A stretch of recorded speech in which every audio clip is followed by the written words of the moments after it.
No, what?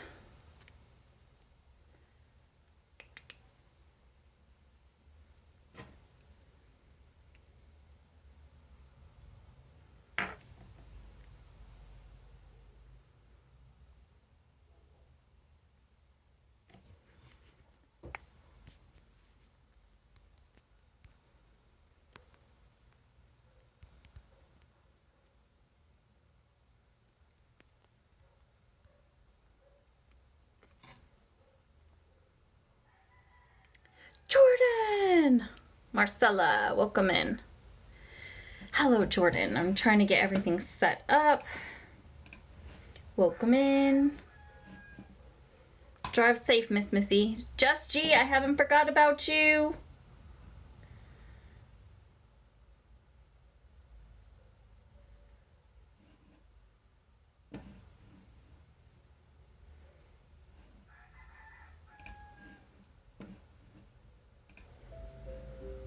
Certified Trauma Life Coach, welcome in. Carrie, welcome in. Holly, welcome in. Okay. Tonight we're going to be talking about attention versus connection. Give me just a second, y'all.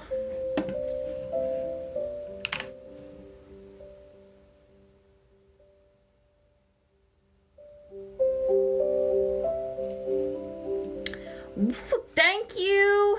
Thank you for the heart me's. Thank you for the gifts, guys. I appreciate you.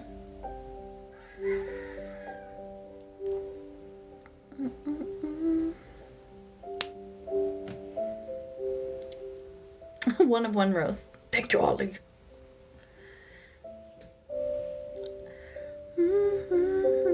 Happy Monday. How the fuck are you guys? Come on. My phone is so slow.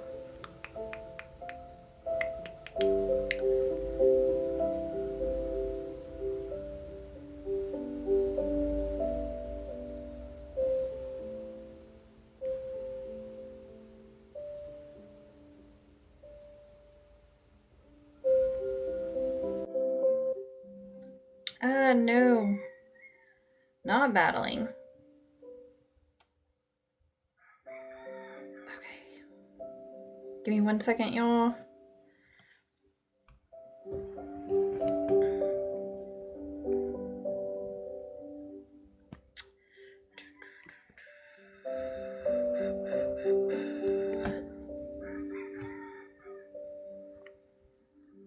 Welcome in, everybody. We'll get started in just a second. I think I saw you, Mom, come in.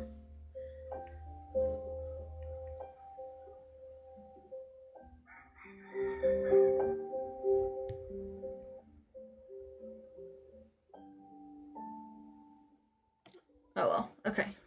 It's fine. Okay. Welcome in, everybody. Give me just a minute. How about you put, Okay. Oh, wait, what is that emoji? I can't even see the emoji. Is it a chicken? I can't see the emoji.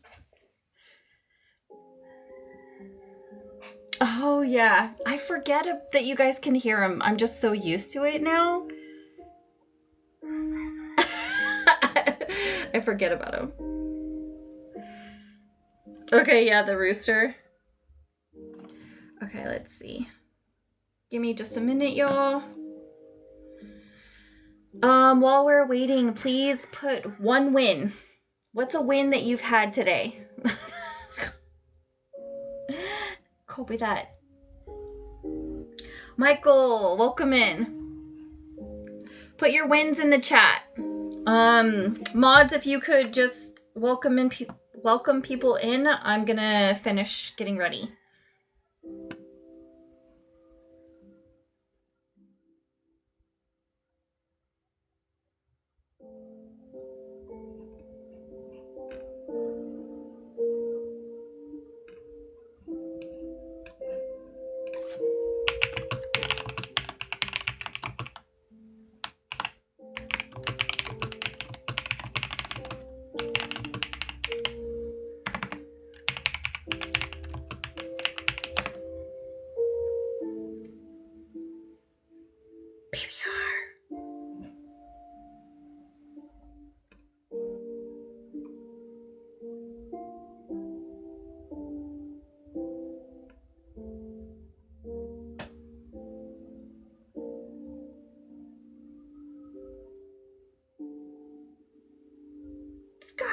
welcome in, lovely. Thank you for the heart me.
Welcome in, guys.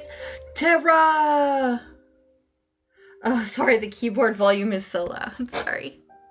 There's no way to turn that down. Welcome in, everybody.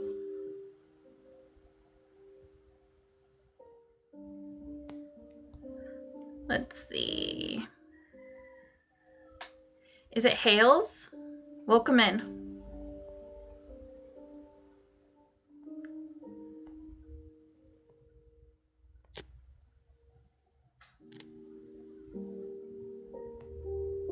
Okay. Oh, wow, Just G. What a week. That's huge. Well, thank you for being here. Is it Hales? Am I saying it right? Welcome in.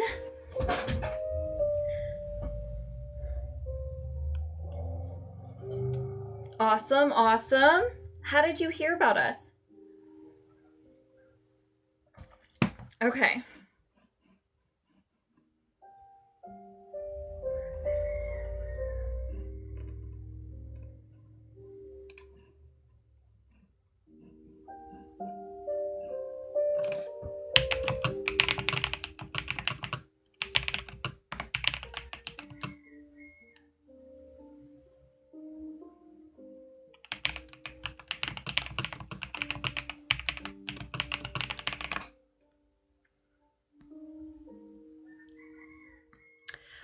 Just G, yeah, we also have a section in the Discord.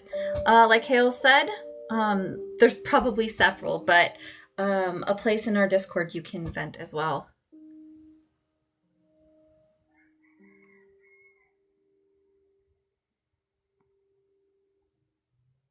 Oh, okay, awesome. Crystal's amazing.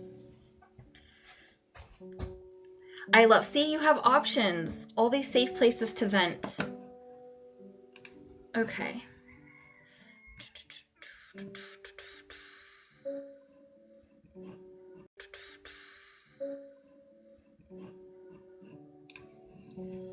Close that out.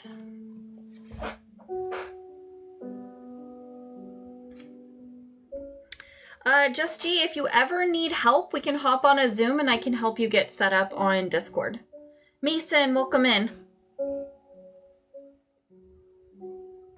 We want to make sure that you have spaces where and outlets and connections and things like that. Did I miss all your guys' wins? Did you guys already post your wins in the chat? Okay.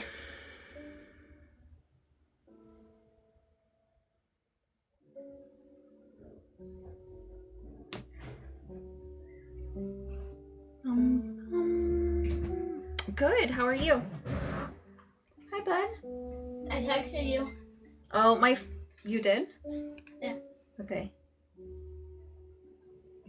Okay, let's see. Okay, I'll go back and check. Holly, Tara, Jordan. Well, Jordan's driving. Holly and Tara, can you guys hold down the fort? I will be right back. Welcome in, Megan.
Okie dokie.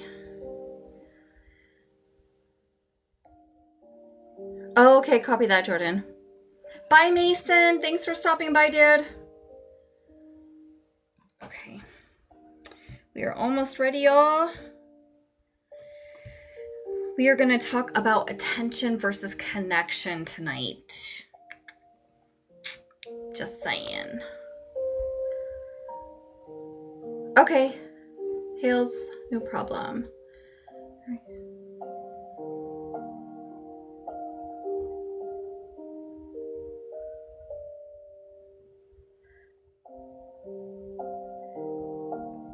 Yeah, Just G. We have a whole community there. Okay. Wait, file not found.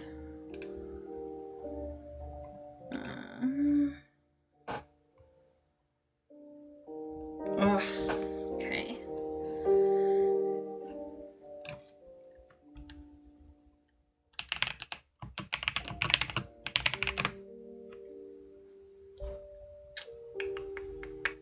Welcome in, everybody. We're going to get started in just a second. Just a second.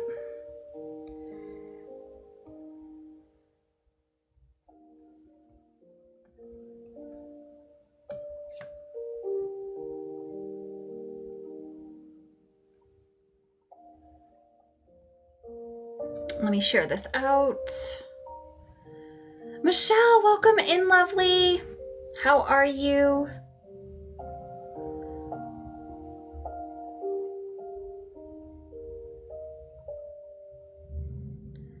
Thank you, lovely. How are you? Amber, if you could. Well, let's see. You let me know, Just G.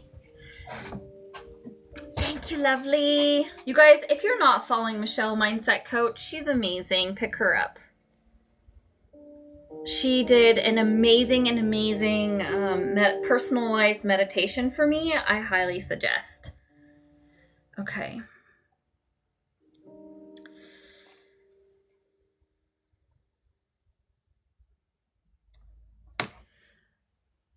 Okay.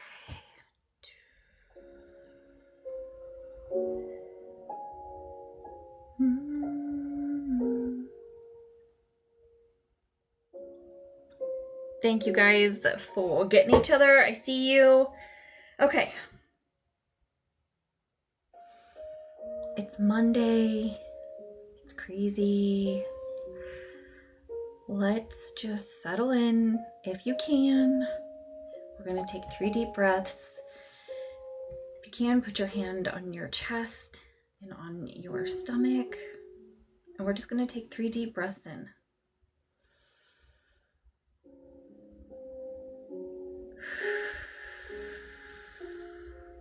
In this moment, we are safe.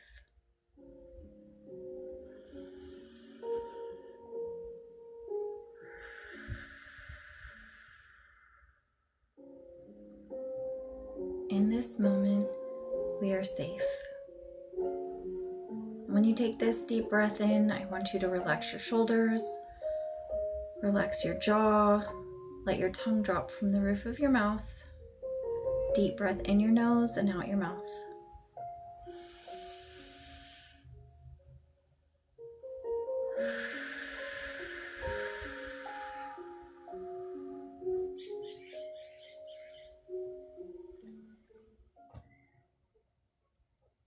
Okay. Great job, guys. Welcome back, lovely.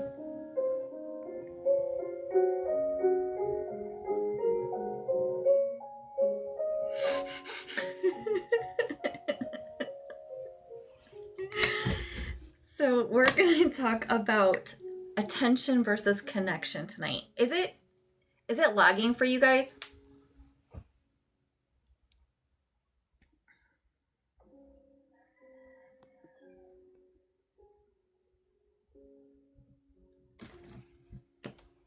Okay. Oh, it's warm over here. My chapstick was melted. All right, perfect. Okay. Chamomile, rose water. Let's do this. Okay. Why do I confuse attention with connection? This is huge for me. This is something that I didn't even know that there was a difference, y'all. I had no idea that there was a difference between attention and connection.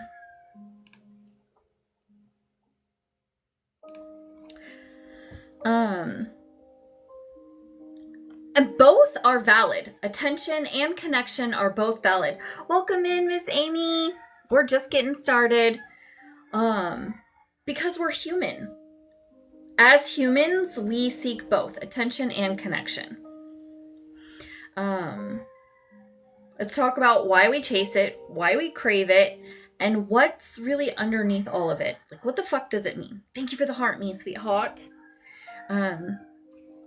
So we need attention. I believe that we need attention. As humans, it's just natural. We seek it. But we also need connection. And understanding the difference between the two is going to be huge if you do not understand the difference.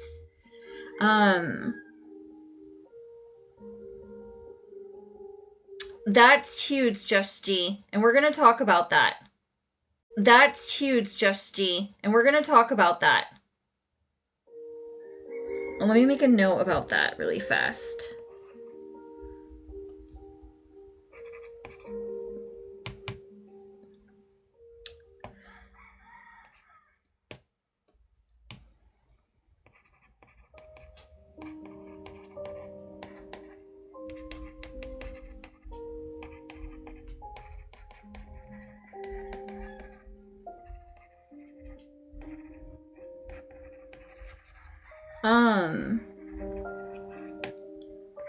Because this is huge. And we're going to talk a little bit about this, Just G. But what happens when we rely on, especially our children, for the attention because we're craving emotional connection, it puts a huge burden on them, right? And this is why a lot of times kids pull away or distance because it can feel like a really huge burden. We put our emotions, we make them their responsibility. I have done this, so I speak from personal experience in all of this.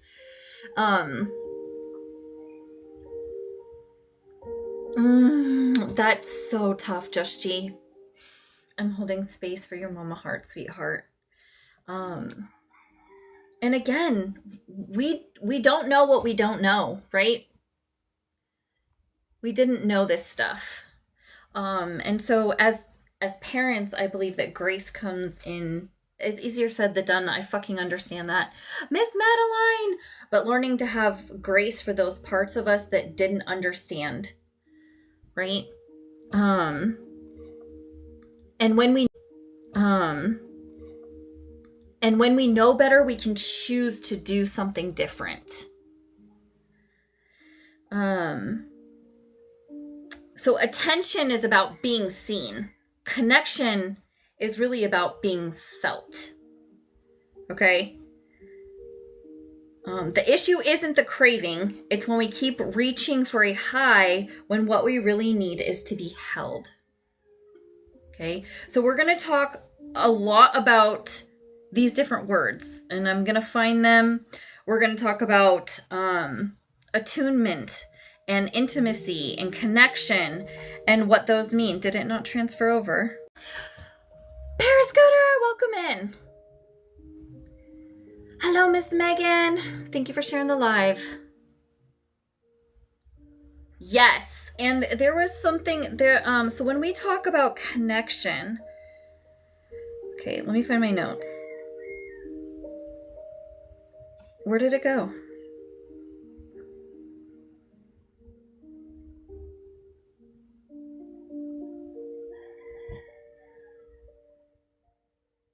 Hold on, there was something that went with that.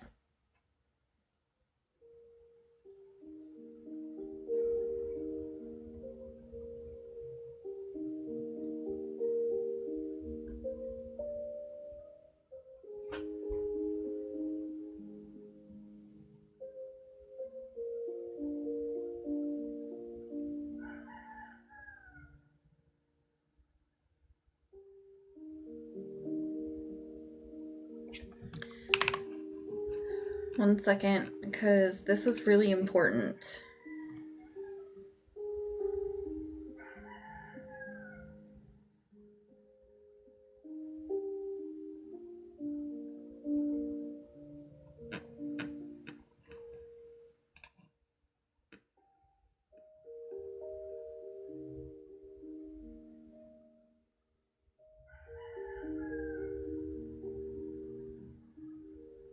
Okay, it might come back to me.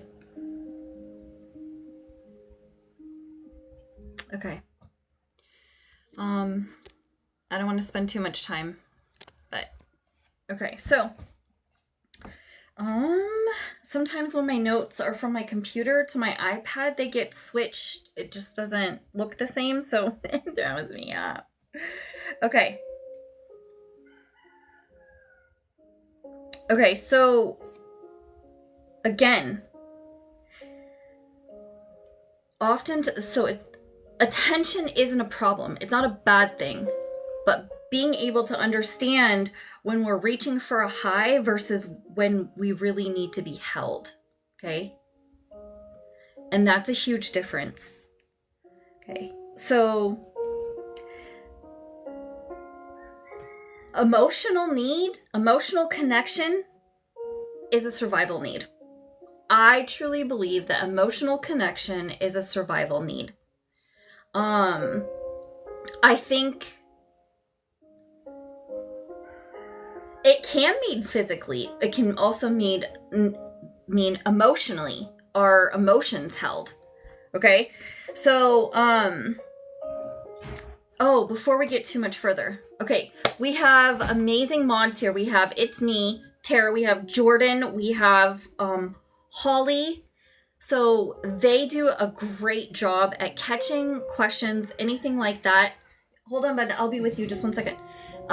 So if I miss something, you guys just message that or tag them and put it back in the chat or repost it in the chat, and they will make sure that I see it. Thank you. I appreciate you. So if I miss a question, then my mods will circle back and remind me of the question. And if they miss it too, again, we're human, we're doing our best. And the more people that we get in the chat, the more we're going to miss. So just post it back in the chat. Please and thank you. And fucking please and thank you. And fucking shout out to my mods. They are amazing. Speaking of that, mods, can you hold down the fort? I need to go check on something. So, while I gotta go check, put a 1 in the chat if you have ever felt like you want attention.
Okay.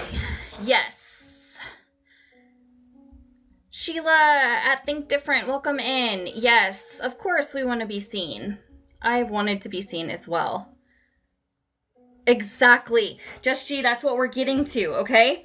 So when caregivers were inconsistent, distant, or unavailable, we learned to earn closeness through performance. That meant becoming easy, impressive, helpful, or invisible to maintain attachment.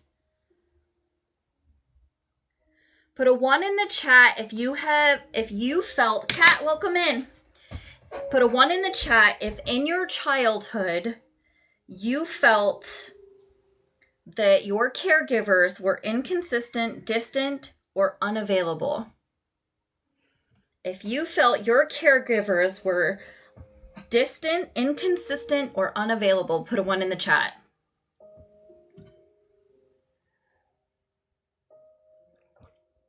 Marielle, welcome in. Is that how you say it? Kat, I see you. Parascooter, yes. Jordan, yes. Just G, absolutely. Thank you for being here, Marielle. How did you hear about us? Carolina, welcome in.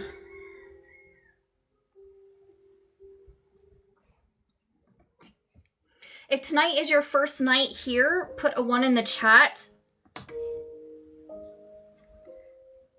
Oh, lots from Crystal. Okay, let's go. Shout out to Crystal. She's amazing. In fact, that's how I met, I think, all of my mods in here. Yeah, a lot. You guys, can we get some love for our newbies in here? Thank you for just checking this out, hanging out for a little bit and seeing if it resonates. We appreciate you. Before we go too much further, I'm Amber McCrae. I am a connection coach, and I help you learn how to connect to yourself and others after trauma, because that shit is a bitch and it's tough, and we were not taught this stuff. And so, welcome. We talk a lot about mental health and trauma and taboo topics and how to work through it and all of that good shit. We have a Discord. You can head over there it's free. If you are a subscriber, you get into other certain areas, channels and things like that. But welcome. Brittany, welcome in. Okay, so tonight we're talking about attention versus connection. And again, one is not wrong and one is right. It's just, we're understanding the difference, because oftentimes we can get attention confused with connection. Y'all, this is how we get a little bit fucked up. This is how emotional affairs happen. This is why we feel that we are always alone. This is why sometimes we get into a cycle we don't understand. We have a lot of friends, but we don't really feel seen, right? We don't feel that people really feel and understand us. Ashton, welcome in. Yeah. And we're going to talk about why that is. Okay. So when we grew up with those childhood caregivers that, were distant, unavailable, the strategy, and we already have that programming, for lack of better terms. So that carries over into our adulthood and really reinforced, right? Because especially on social media, where we're praised for image and not intimacy, where all of our jobs are on production and not actually who the fuck we are and actually how we feel. Aria, welcome in. And so much of our society reinforces product versus presence. And so we're going to talk about a little bit about these different words that I'm using, okay? So one of the big ones, the difference between attention and connection, is attunement. Leela, welcome in. Sorry, is attunement. And we're going to talk about what the fuck attunement means, okay? So attunement is the ability to be deeply present with someone and accurately read their emotional state, okay? Attunement is the ability to be deeply present with someone and accurately read their emotional state. It's when someone truly gets you without you needing to over-explain, perform, or mask. It creates emotional safety and helps regulate the nervous system in connections, in relationships. And that is what we're looking for, right? We're looking to be seen and heard, to be valued, to know that we matter. Do I matter to you? Right? Does anybody have any questions so far?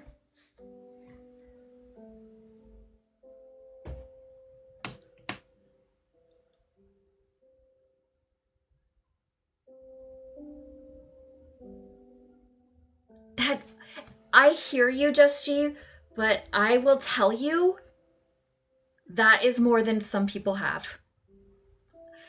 Our goal is to help everybody at least have one safe person in their life.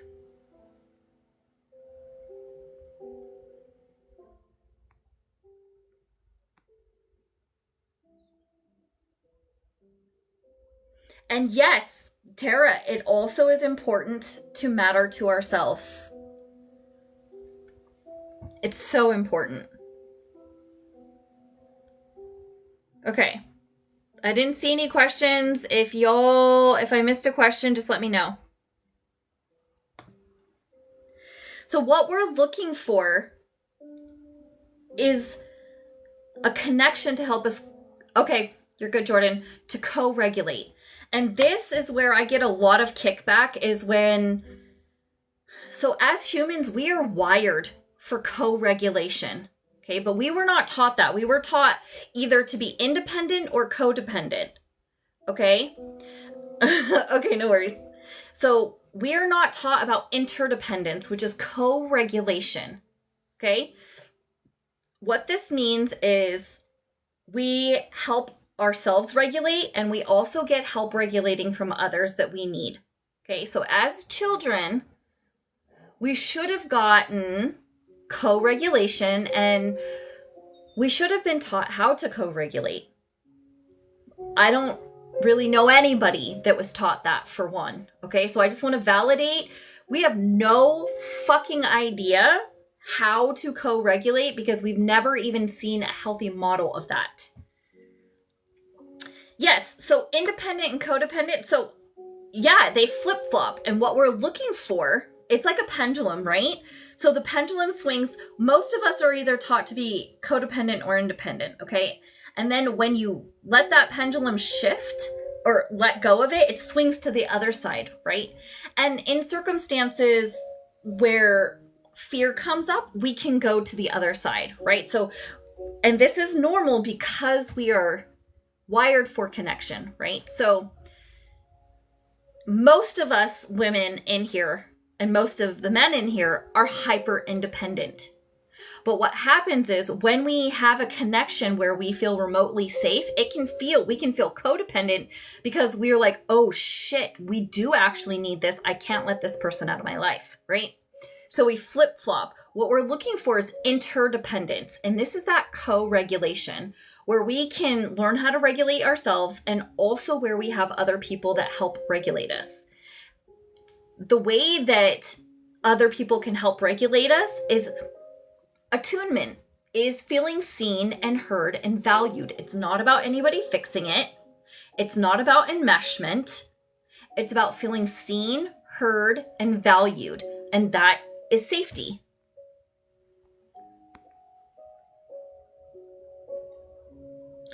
Yeah, you can't get the balance, Just G, because you can't do it alone. Exactly, Holly. None of us were taught co-regulation. Okay. Okay, so connection means being emotionally attuned to and present with someone. You feel felt. Okay, so most of us have always been hyper independent, Leela, and this is where it's really tough because when you begin to let your armor down, it can feel like codependency, which it kind of is because you've let that pendulum go, right? So it swings to the other side because it has to experience the other side to come back to the middle, to that interdependence. So it's actually necessary, but it's scary and it feels weak, which we are programmed to fuck that shit and stay away from it, right? Okay, so being emotionally attuned. And when you feel like somebody understands you, right?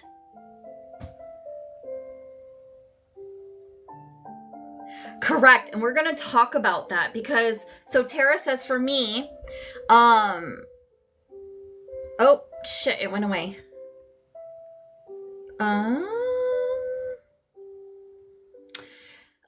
Before,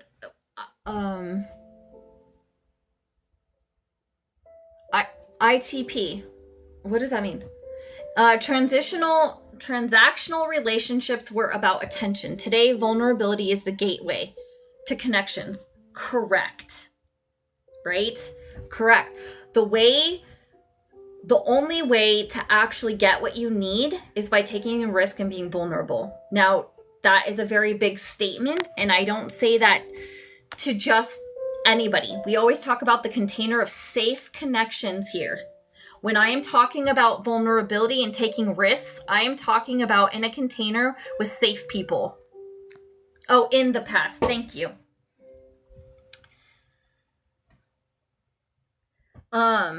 Intimacy means emotional closeness without performance. Intimacy means emotional closeness without performance. It's being known, messy, raw, real, and still accepted. So intimacy does not just mean with your partner or sexual at all. Lori, welcome in. Attachment is the emotional bond we form that gives us safety and security in relationships. So again, attachment is not bad. Emotional responsiveness is the ability of someone to tune in and respond to your emotional signals in a way that helps you feel safe and seen.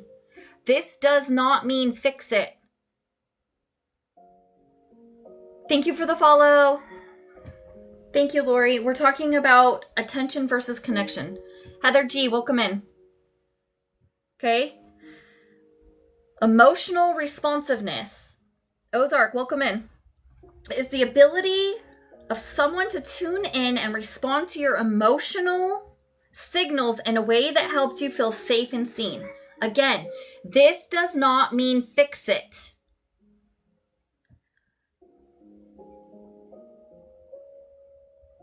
Okay, so as we're talking about all of these things, thank you guys, I appreciate you. Welcome in, Emily, welcome in. So one of the things that I often get is words, right? We all have a different feel around words, okay? First, let's make that. Everybody, when I say connection, everybody feels differently about that, and I understand that, right? Take what resonates with you, leave the fucking rest. You're not going to hurt my feelings, okay? We can talk about what it means to you and the difference and all of that. This is just a general understanding, okay? So the difference also when we talk about attachment, I mean, even my body has a visceral reaction, right? It's like, oh, attachment. We're not supposed to do that. That sounds needy. That sounds codependent. That sounds unhealthy. That sounds bad. Low frequency. I don't believe that. Okay? I believe that it serves a purpose, right? Clingy. All of those, right? But understanding the difference between attention and connection. This is where it changes the scenarios and situations for our life, okay? So enmeshment, okay? Enmeshment. So enmeshment, Okay, enmeshment is when emotional boundaries are blurred. Emotional boundaries are blurred. You lose your sense of self in the relationship, in the connection. Okay? Your moods, identity, and needs feel wrapped up in theirs. This often happens when connection was conditional growing up. Okay? So this happens a lot, oftentimes very subconscious. We don't even fucking know it's happening, and we actually think it's connection when we're enmeshed. Okay? We think that it's special. This is why being emotionally aware and understanding who the fuck you are and understanding your needs and how you operate and what's happening to you, getting back in touch with your body will help you understand the difference between connection and enmeshment. Does anybody have any questions so far?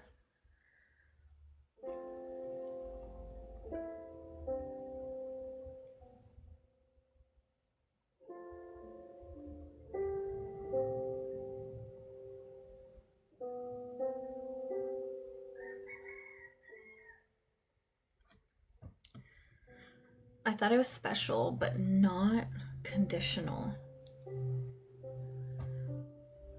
Which part? A lot of family systems thrived on enmeshment. Mine does. I hate to step out and see it that clear. Yeah, it's tough.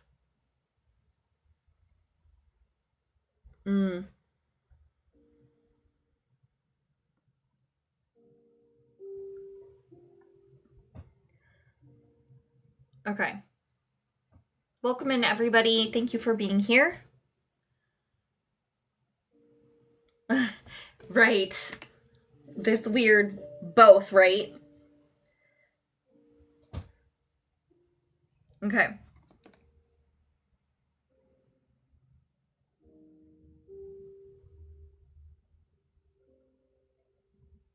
Okay, so when we didn't receive connection, intimacy, healthy attachment, Lauren, welcome in, sorry.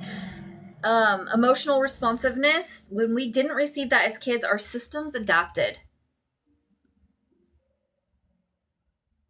Instead of seeking presence, we sought response. Instead of safety, we sought stimulation. We went to the next best thing that we could get. And again, this is not to throw shade on our parents or our grandparents or any of that. This is just an awareness, as I did this with my children as well, because I had no fucking clue about this shit. Molly, welcome in. RVA? It went by so fast. Yeah, it's so tough. We're learning. Stimulation. Great question. Okay, so a dopamine hit, right? Y'all, we scroll on here. Why? For the dopamine hit to feel seen. Okay, because and it's not bad. We all do this. Again, I want to point out that this is not bad, but being aware of it. So, stimulation could be sex. It could have been tattoos. It could be drugs. It can be shopping. It's a high, right? Any type of high. Also, social media, posting a picture and getting likes. It's that dopamine hit. It feeds our shame parts because something was better than nothing. No shame, no blame.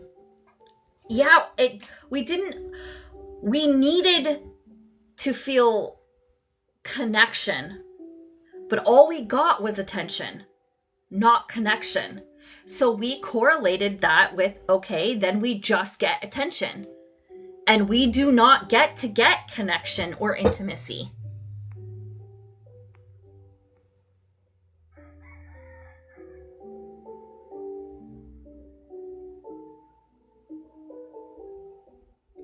Correct. Yeah.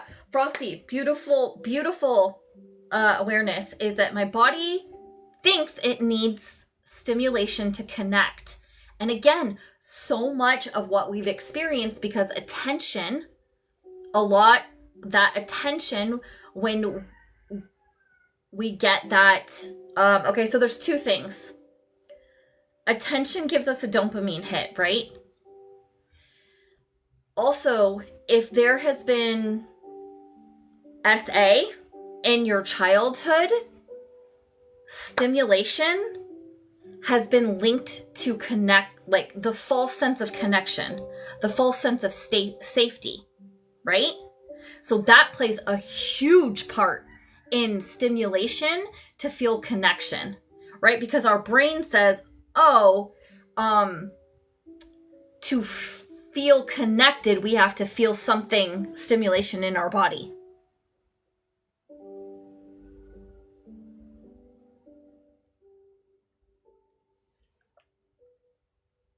Yeah, that makes sense, Mom. Because it's something that's wired in you, but the awareness of the trauma is like, oh shit. Attention gives us validation too. Yes, right, Parascooter? This is why I'm saying attention isn't bad. But when we only get attention and not connection, this is a recipe for disaster. And when you don't know the difference between attention and connection, it is a recipe for disaster. Correct. Exactly, Tara. We were taught attention was connection as long as we performed.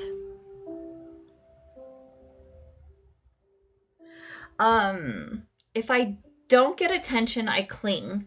Too much, I run. Will I ever connect? Is that a question or just like an awareness, Mom? Which it makes sense. And I think a lot of people feel that way. And isn't how much attention you need a problem too? I don't think that. I think because the problem is not needing attention. That's not the problem. The problem is when we do not get connection, we continue to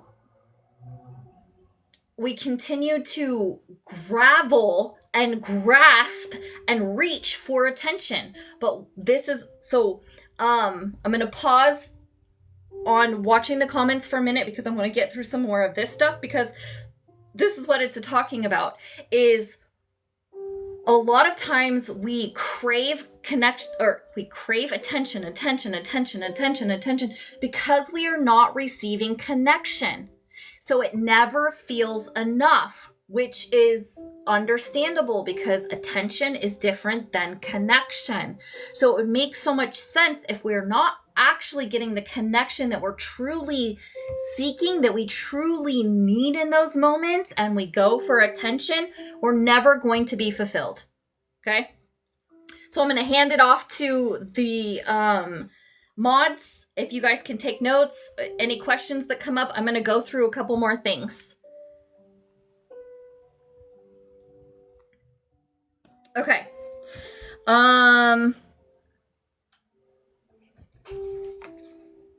Okay, so at the root of most emotional disconnection is the fear of abandonment, rejection, and not mattering.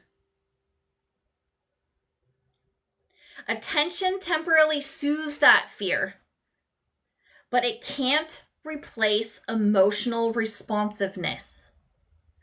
Attention temporarily soothes the fear of abandonment and rejection, but it cannot replace emotional responsiveness, that connection that we are so dying to get. Okay? We are not needy. We're wired for closeness. We are wired for connection.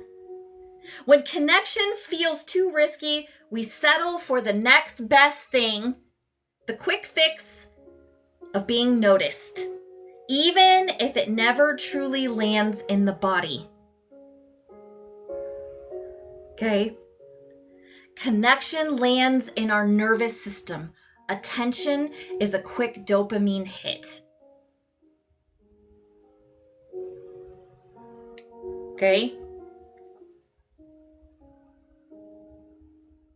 So, again, interdependence, co-regulation, interdependence is what the aim is, the goal is. Okay? It's a space where both people can lean on one another without losing themselves. There's emotional support, not emotional fusion. Beth, welcome in. Okay? So it's that in between. When we don't feel safe in a connection, we fall into enmeshment or codependency as ways to try. We're attempting to stay close. We're attempting because we don't know any other way. Okay? We're attempting to stay connected, to stay close. Don't leave me. We confuse closeness with control or merging that enmeshment. We confuse closeness with control or enmeshment.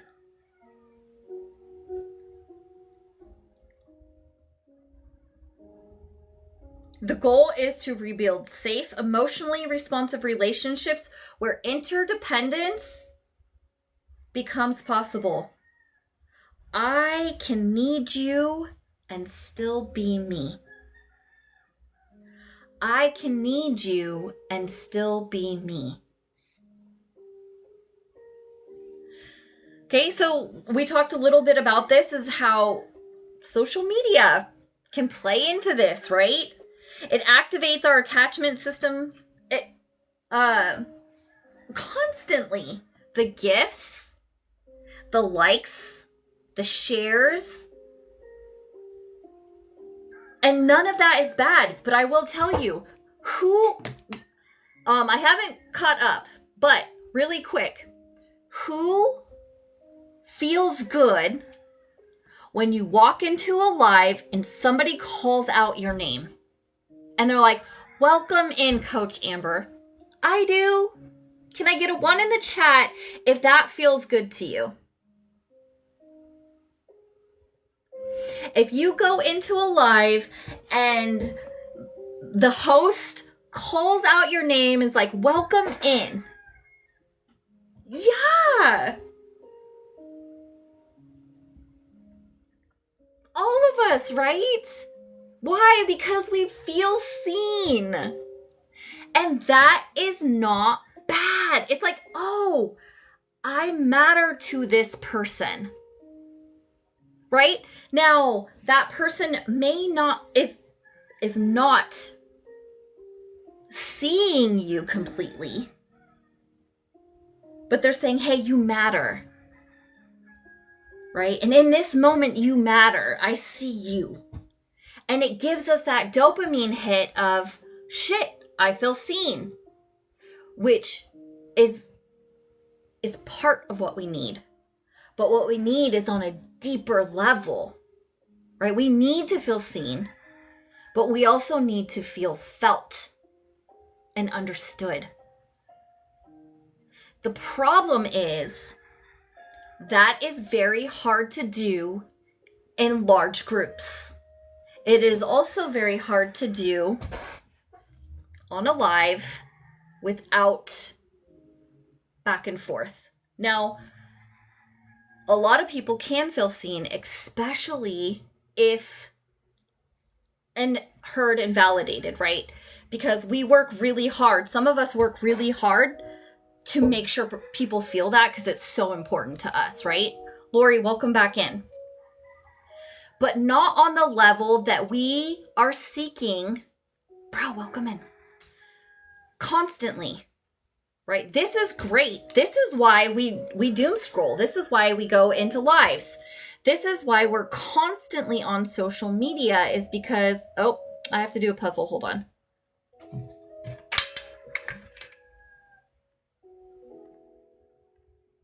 Oh my gosh. I failed the puzzle.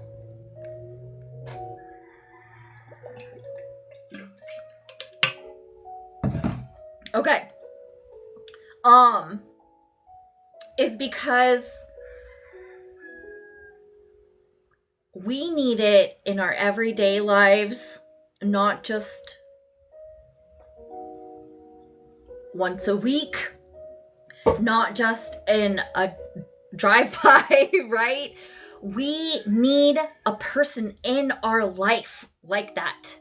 A person where a coach that you are doing work with that can be there and walk alongside you. We need somebody in our life to do life with that is safe. Now we will take whatever we can get to fill that. So if the closest we can get is Monday nights here, that's what we will get. That's what we'll take, right? But we need it in our everyday lives. This is why my goal is to help my clients and their partners. That's the ultimate goal, right? Because that is what they both need, is the person in their everyday life to be their safe person. That's the goal. Now, we may not all get that, but that's the goal. Okay? All right, I'm going to take a quick break. Mods, if you can throw the questions up. What if you avoid attention? So, which is really common with trauma, right, Leela? Because one, a couple things can be happening. If you received attention negatively when you were younger through SA or bullying or insecurities, anything like that, of course you would want to divert attention to yourself, right? Or if you always got in trouble and things like that, of course, any attention to you was negative, then of course you would want to avoid that. This is why creating safe connections in baby steps, and then taking those small risks. When I find that connection, I tend to go overboard with it to the point of annoyance. Well, I think that this is twofold. If you find a safe person and you create healthy boundaries, the fear of annoyance may be there, but is it actually there? Okay, because if there's boundaries and you have open conversations, then it may eliminate that. Now, again, the reason that we go overboard is because we're like, oh shit, that pendulum has shifted, right? And we're figuring out, a lot of us are in the space of have shifted to codependency. Okay? And that is okay. It's actually healthy and normal and natural because you had to let go of being in hyper independence. Okay? So you are going to swing over into codependency. I hate labels, but for lack of better terms, that's what's happening. Okay? Welcome in, everybody. So you are going to dip into codependency, and you have to understand what that feels like, because once you understand and you create boundaries and you have vulnerability and you have conversations and you talk about it, it's going to become interdependence. But if you've never wanted or needed anyone, how the fuck are you going to get to interdependence? You have to let that armor down, and you're going to have to swing into codependency, and you're like, shit, I actually really do need people. And that's scary as fuck. And now that I have people, they better not fucking leave me, right? Right? Don't leave me. And that can feel clingy, because that's what we're taught, is that needing people is clingy. But it's not. It's fucking natural. Hi, Madeline. It is natural. Now, if you have, and because so many of us are building safe connections, there's going to be lots of awkward conversations, right, y'all? How many of you, can I get a 1 in the chat if you've had an awkward conversation about boundaries with me? Put a 1 in the chat.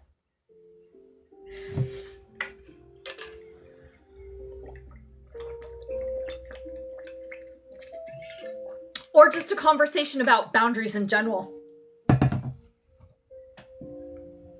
Correct. It is. Just G.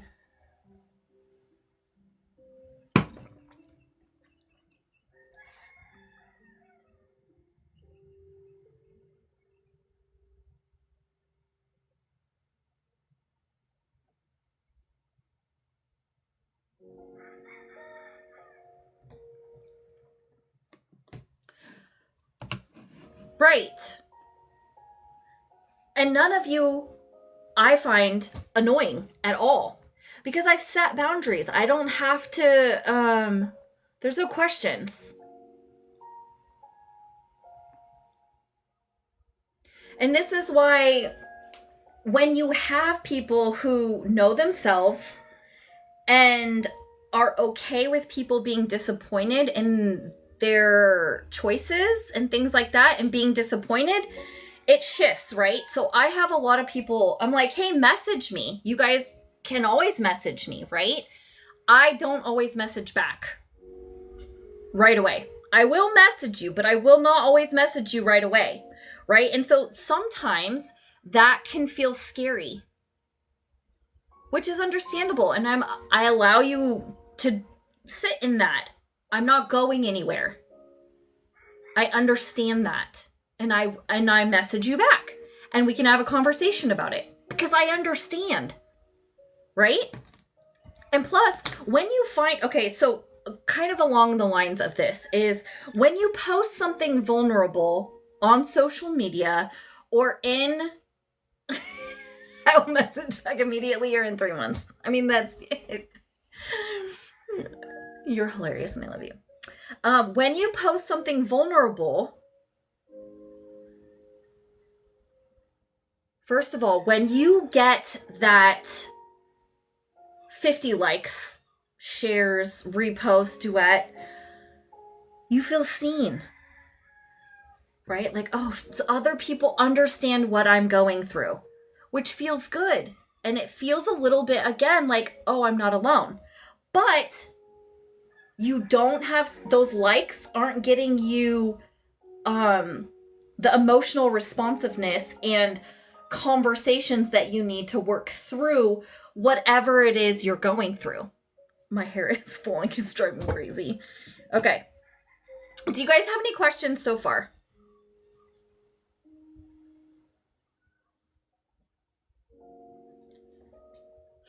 I put new dreads in, you guys.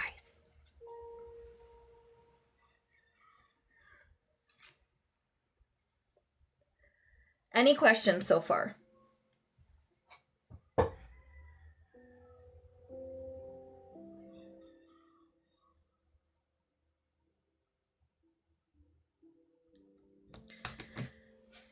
Thanks. Okay, so the attention versus connection. Here's the disconnect, okay?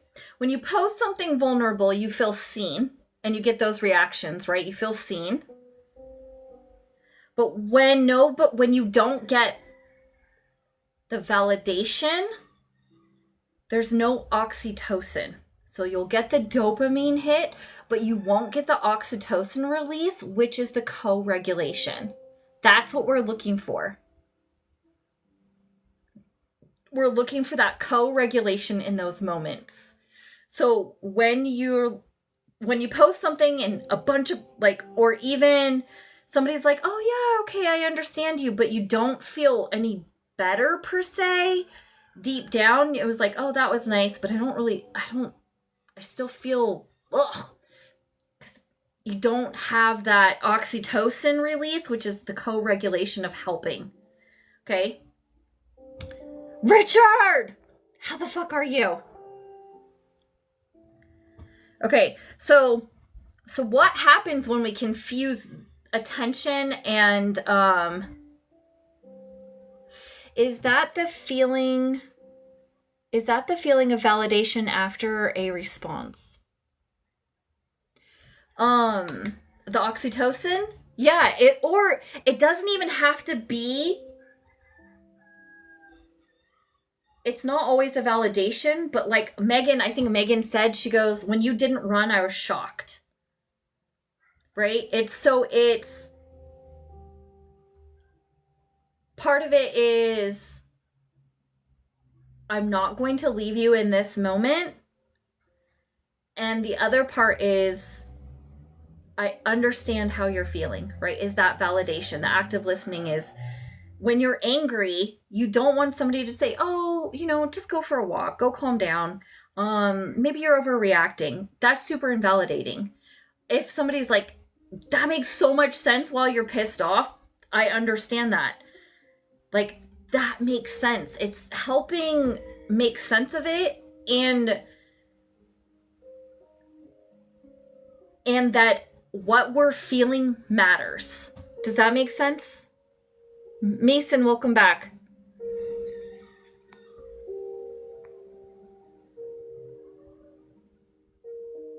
Fucking walk. A lot of people just want to fix it. Why? Why do they say these things that are unhelpful? Because they don't know what the fuck to do, and they don't understand that they're trying to get you to be okay so that they can be okay, because they're uncomfortable. They don't know how to be okay when other people are not okay. And that goes into part of this. How do we be okay when somebody is not okay? And that goes back to having safe connections and having safe within myself, that if this person leaves, that will be really sad and shitty. But I understand that they are so scared right now. Really? That's crazy that was a year ago. I miss you, my friend.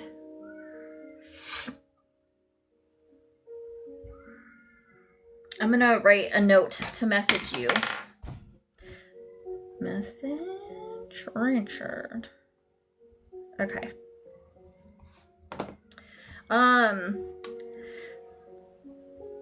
Okay, so we chase validation instead of voicing our needs. So also, a lot of this comes from understanding what the actual fuck we need. Okay? Sometimes we need validation. Sometimes we need a hug. Sometimes we need somebody to hold us and cry. Sometimes we need to scream. Sometimes we understanding what the fuck we need. Okay? And being able to communicate that. That's the hard part, figuring out what we need. And this, again, I love that you brought that up, Richard, because this is trial and error. Okay? And this is scary. Again, this is why it's so important, I believe, to have a safe connection, even with, say, a coach, anybody. One safe connection where you can take small risks to figure out what feels right. Because guess what? Guess how we do that? We figure out what feels good and what feels right by figuring out what the fuck doesn't feel good. We have to try different things.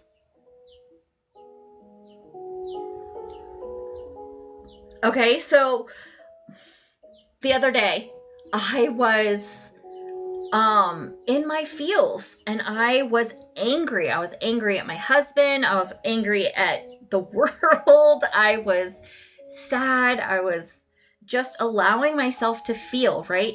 So even though I was angry with my husband and upset, what I actually needed from him was a hug, some reassurance. I just needed him to hold me. Now, my brain could say I'm upset with him, and before, if I was unaware, my actions would also tell him I was mad at him and I want him to go away. This goes off to a whole other rail of why we do the opposite of what we actually need. Okay? Because if we are vulnerable enough to be like, I actually need a hug right now, it's uncomfortable for us because we're still upset, and right, the other person's like, I don't know what you need. Sometimes it just doesn't feel natural, even if beneficial, so have to be open to being uncomfortable. 100%. 100%. It is going to be uncomfortable because it is foreign to us. And it may take a few times, right? Protection versus connection. Yes. Is this protecting me or is this connecting me? Right? So in that moment, I could have been a bitch to my husband. And I could have been upset and I could have stomped around and I could have done all of these things and been annoyed and make him guess what the fuck was going on. But I've been aware of myself and I knew what I needed in that moment because I have done all the other things, right? So I'm becoming more aware of what I actually need and in my body. Because what happens most of the time is the person that we need it from, we feel scared or that we can't go to them. And guess what? We go to somebody else and attempt to get that because it feels safer. Why? Because it's not as vulnerable and the risk of losing them is not as detrimental. This is how emotional affairs start. Okay?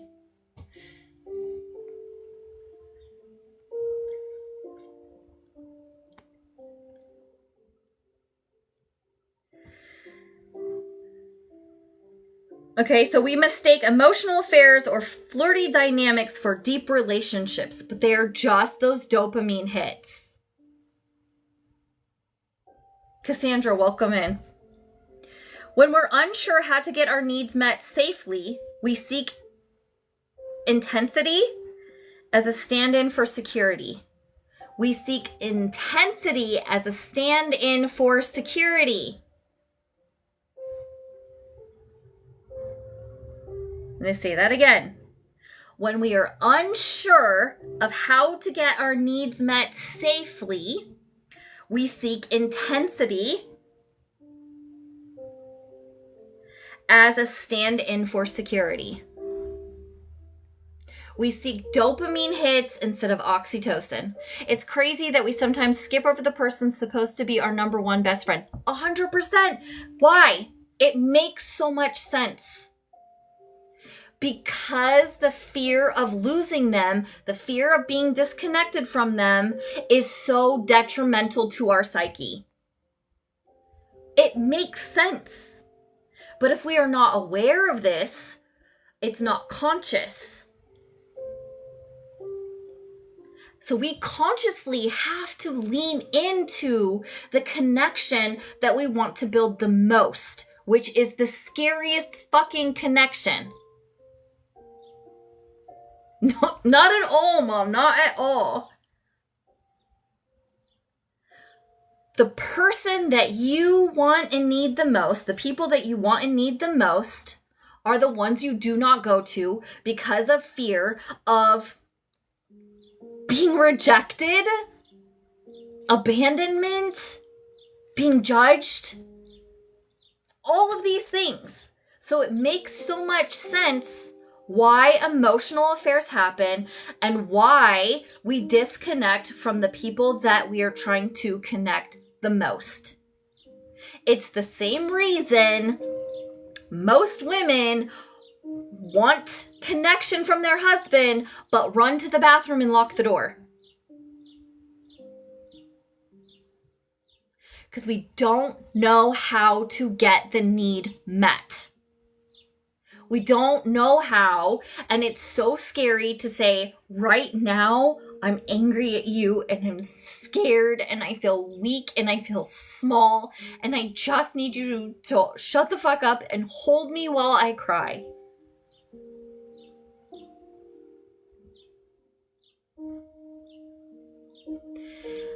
A lot of the reason that we are so scared to do this is because the other person has a hard time holding space for you to not be okay. And then what they do is, shit, great, I fucked up again. It's always my fault. How do I fix this? What did I do wrong? I'm a terrible person. And then what? It's not about us anymore. It's about the other person. And so no longer is it about us, and it is no longer safe, and we are not being seen. This is so hard. So then what we do, okay, what we do is then we stopped being vulnerable because we are trying to make them comfortable. We stop going to them and being vulnerable out of fear that we're going to trigger their not enoughness. or they're too muchness. And so we overcompensate and we stop being vulnerable and we stop communicating because we try to avoid the trigger. Because we do not know how to get out of the negative cycle. Because what do we do when I'm needing validation and now this other person needs validation? What do we do then? Now we're in a tug of war for validation. No, I need you to see me. No, wait, I need you to see me. And this is where shit blows up.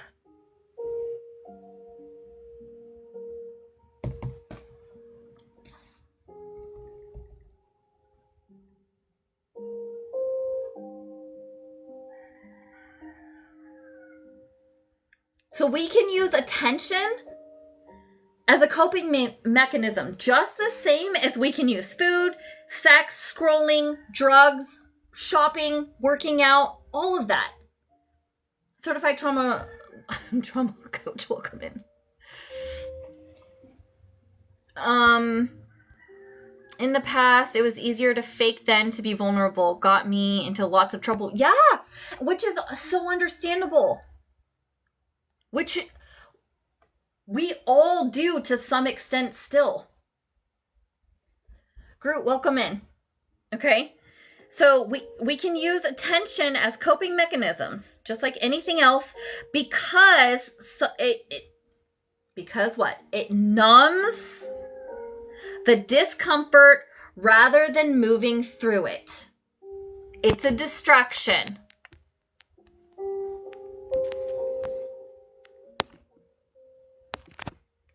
Mods, if I missed something, please just let me know. We confuse the likes and quick validation with connection, when what we actually need is to have a real, most of the time, an uncomfortable conversation. And that's the other thing that I want to point out, is that most of the time, connection comes from uncomfortability, not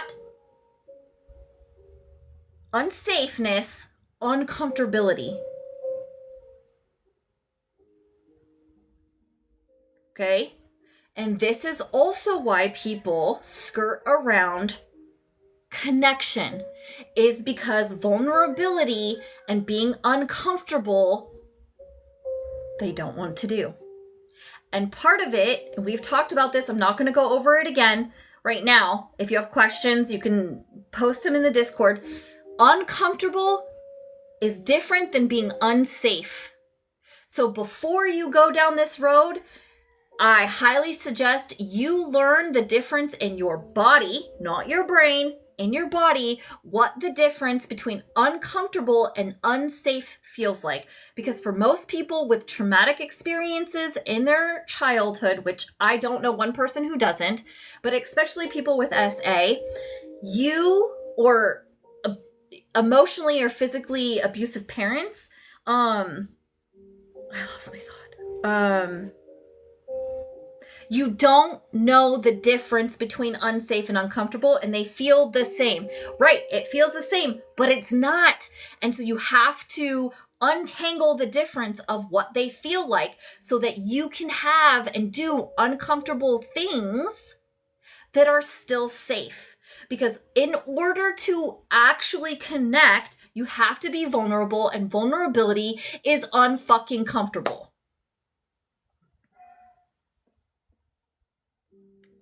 Welcome in, everybody.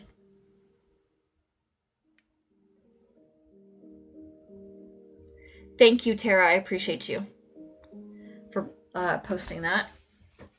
And in fact, we're going to take 3 deep breaths. Because in my body, I feel it in my chest. It's beating fast. It's fluttery. Could be from the espresso shot, but also our topic. Okay? And I feel it in my gut, because this stuff, it gets me emotional, right? Emotional, right?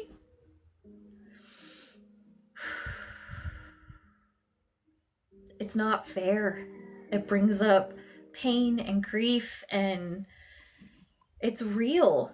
And we're not taught this stuff, and that lights me on fire. So we're going to take 3 deep breaths. See, when I slowed down, because it seemed anger, I was getting high, frustrated, but what is actually happening is it's deep sadness. And so again, this is just a live example of what do we need in this moment. In this moment, we needed to slow down for a minute. My body needs a reminder that it's safe, so we're going to take 3 deep breaths.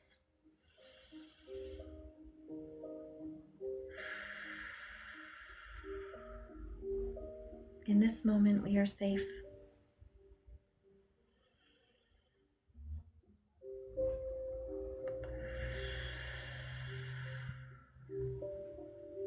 In this moment, we are safe.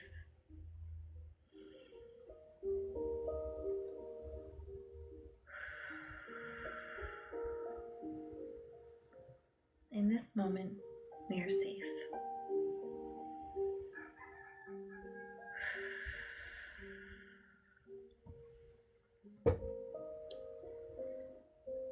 Okay.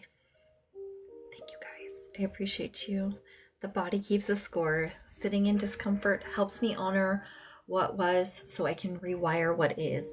Yes, exactly. It's a safe space. Yes. Yes. Okay.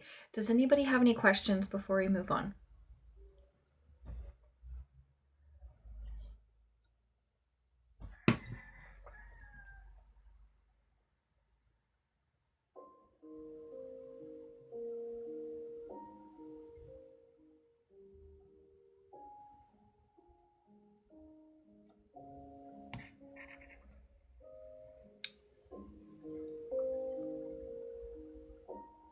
Yes, thank you everybody for joining us. Thank you. Shout out to my mods. You guys are fucking killing it. I appreciate you.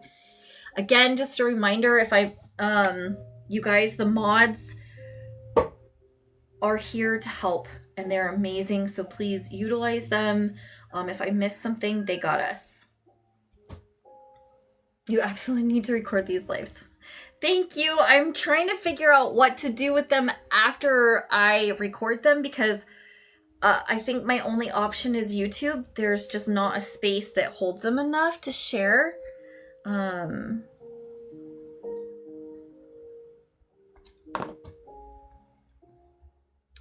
Okay, Doc, welcome in.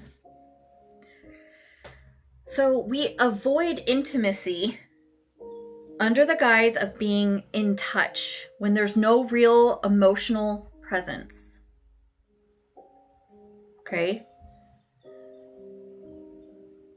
Connection isn't just softness and support. This is what I was getting at. Amy, welcome in. It's also repair, honesty, rupture, and truth-telling. Okay? The uncomfortable. In connection, there has to be disconnects. I'm going to say this.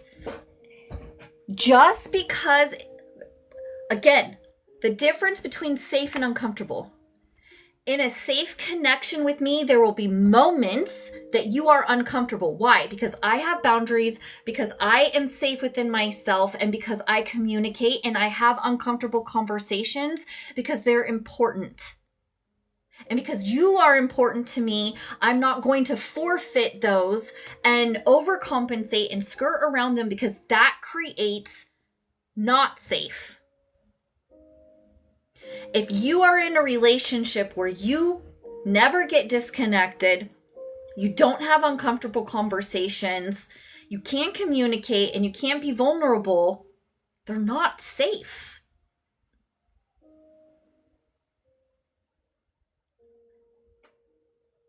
And I say that just so that you can begin to be aware of what safety feels like in a connection. KK, welcome in. And the difference between an acquaintance, a connection, a safe connection, relation, all of these different things, right? Because we're learning. Y'all, we're like fucking toddlers learning how to walk. We aren't taught this shit. It feels messy because it is. Have you watched a toddler learn how to walk, learn how to eat, learn how to do anything?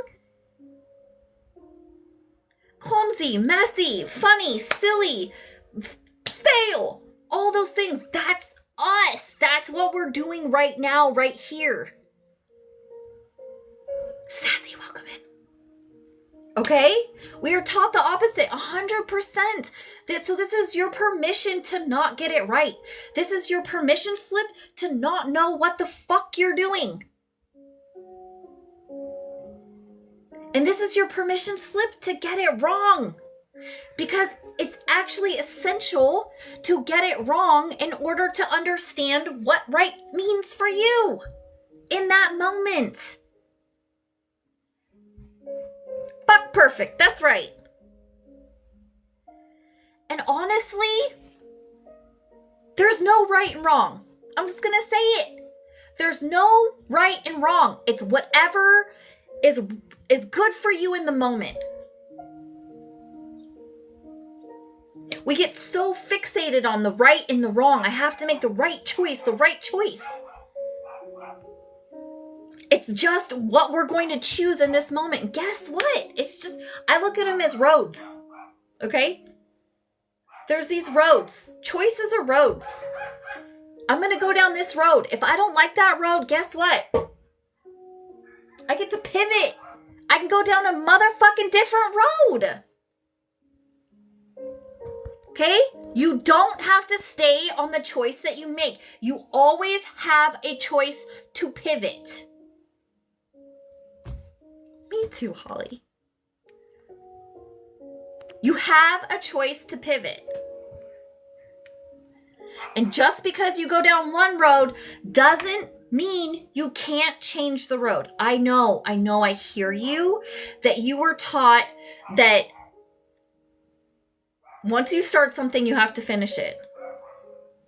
You don't. You can say, this isn't for me, and let that shit go and do something different.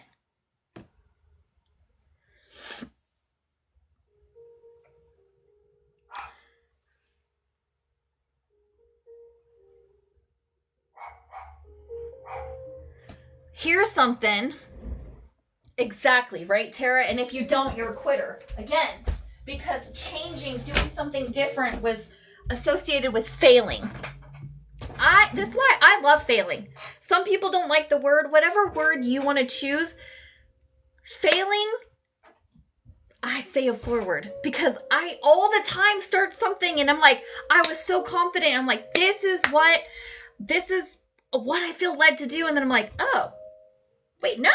I don't feel so good about this. I'm gonna fucking switch. I can switch in the middle of whatever I'm doing. You get to do whatever the fuck you want.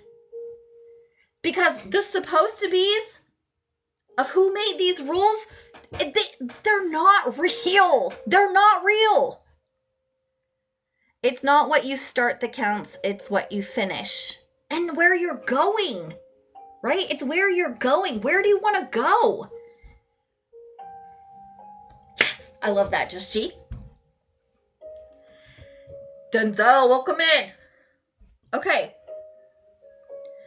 Do I want to feel chosen or do I want to feel safe? We want both, right? Okay. But what we're actually looking for is to feel safe. Again, this goes back to the attention versus connection. Okay? Right. And we want to feel chosen 100%.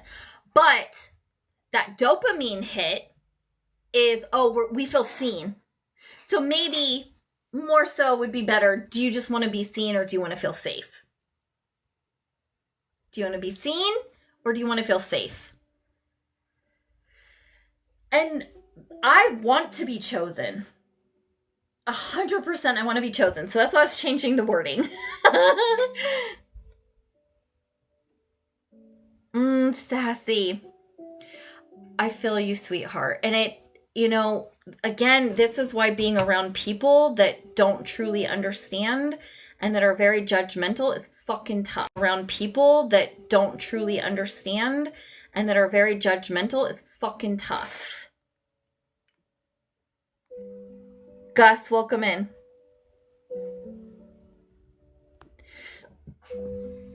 Parascooter.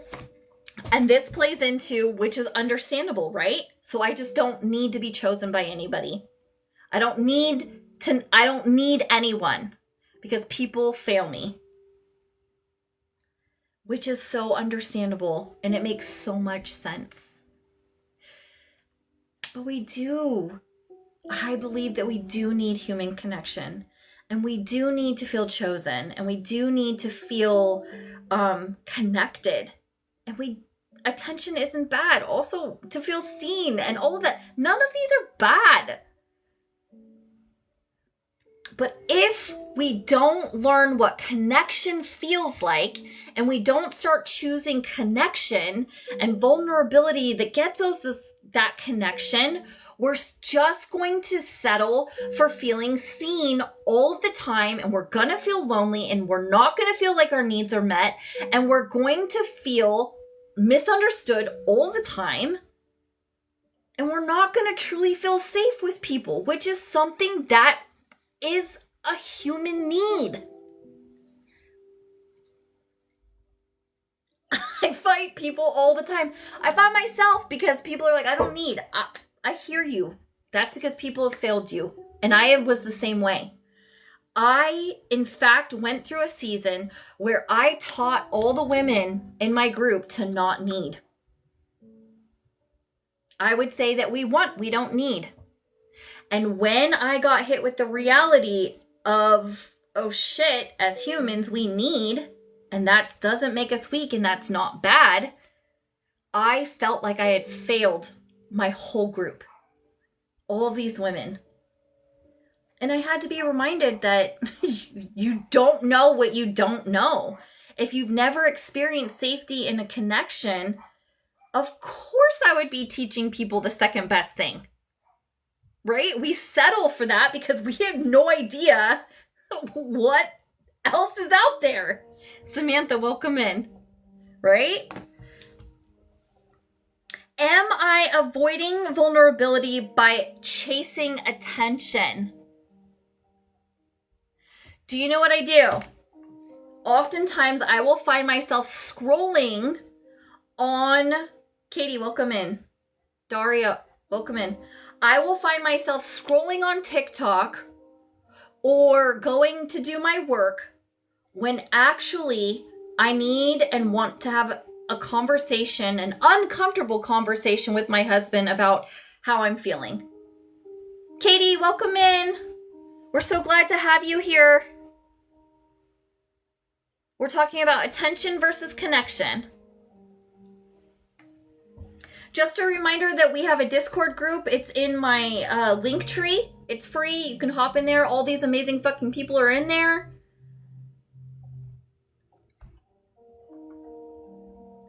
Am I avoiding vulnerability by chasing attention?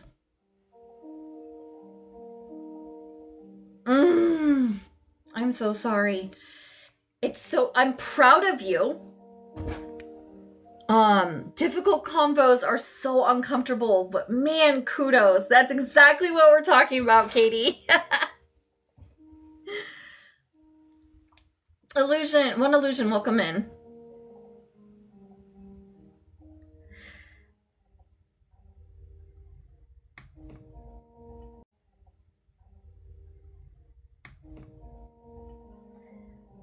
Is it protection or is it connection?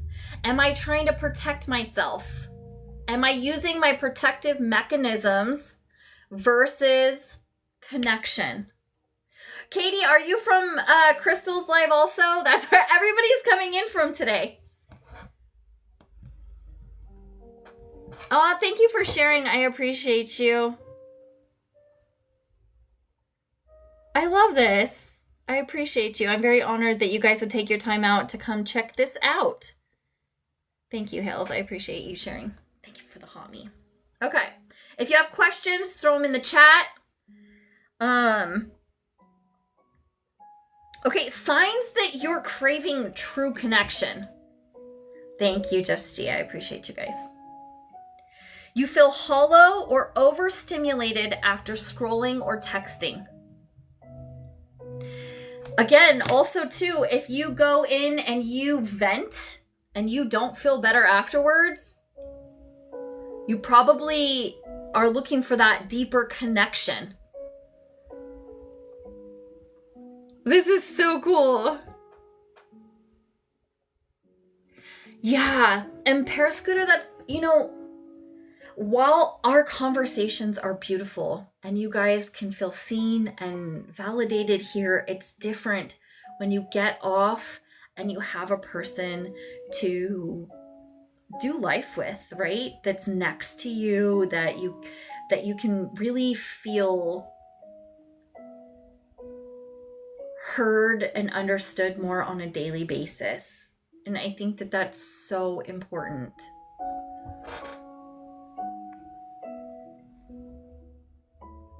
Hale's right. And we're programmed that way out of survival, right? Next week, you guys, we're going to be talking about foods and moods and how that affects our sympathetic or parasympathetic nervous system, right?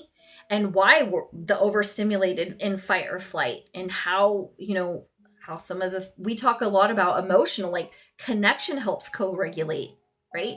And this is what we're talking about, that co-regulation to help regulate our nervous system.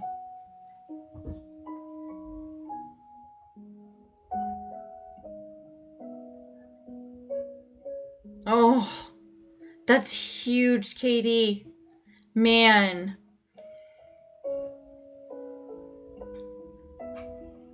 Thank you, Tara. I appreciate you. Yes, really quick before we move on, just letting you know that I'm on a mission to create 500 breakthroughs this year, and I'm giving free 30-minute breakthrough sessions. All you have to do is go into my Linktree and schedule that.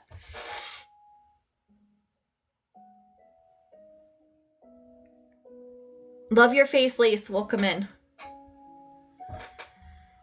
Welcome in, everybody. Okay, so again, signs that you're craving true connection. Again, also what we're looking for, okay, we've been in our brain logic, right? We've been in logic for a really long time. What we haven't been is in our body. And so, you guys, I talk a lot about somatics. That's basically feeling shit in your body. It is literally feeling, not thinking. And so often we are programmed to feel like we're feeling in our head. But that's thinking. It's not feeling. And so part of what I help you guys do is learn how to feel, which is actually in your body, not your head. Okay? And we are smart motherfuckers. We call her the crafty bitch. She is smart as fuck and tries everything to keep us safe, which means out of our bodies and into logic. Okay? So this is why I have you guys stop, touch your body, right? Feel where things are coming from. Hales, that to me makes sense. Most everybody I know has gone through a traumatic experience, especially SA, when clients that I find have gone through any type of SA very much disassociate from their body and disconnect, right? And it's much harder for them to connect to their body because they've had to disconnect from their body in order to survive. Yeah, at this point, I put money on that, which is fucking sad, but I understand. And so this is why I talk a lot about getting back into your body. Yes, you had to remove yourself. disconnect from your body. And so I talk a lot about how to get back into your body. And I just want to take a moment. Oh, I'm getting emotional. And that's okay. This is real life, right? What's happening for me? I feel it in my chest. The music stopped. Came back on. My heart hurts because I have people close to me who've been SA'd. So many of my clients. And I see the hurt and the disconnect. And it's just not fair. And so just taking a moment. My hands are shaky. And I'm pointing out what's happening to me so that you guys can begin to recognize what's happening in your body.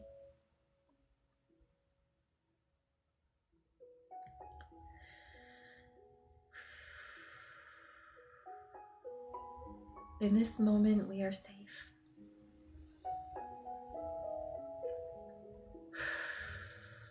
In this moment, we are safe.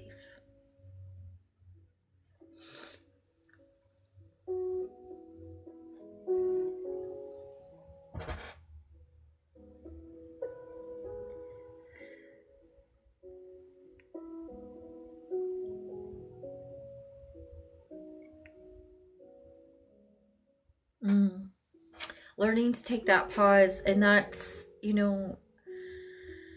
I'm trying to do it for myself, and I'm trying to also be an example to help you guys practice the pause and get into your body. Always be honest.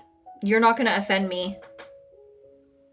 Hales, you're not going to offend me. It takes a really lot to offend me. Okay, let's see.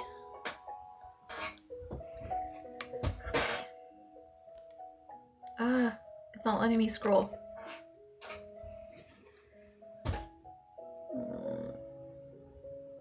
Why is it not working?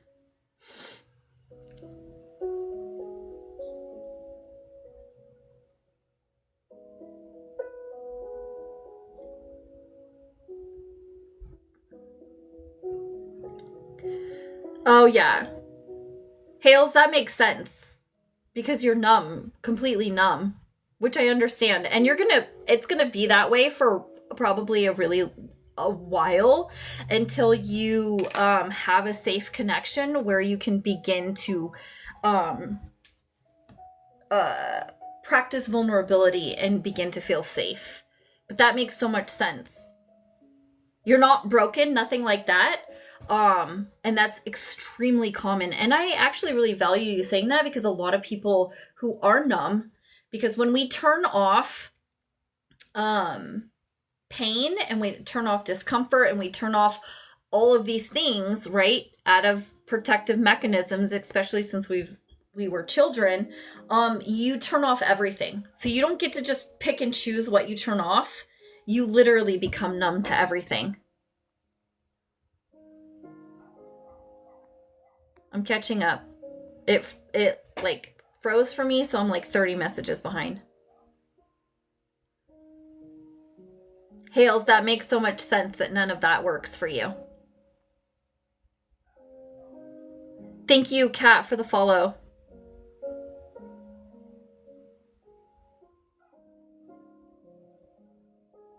Right, Just G? That's a lot. Okay.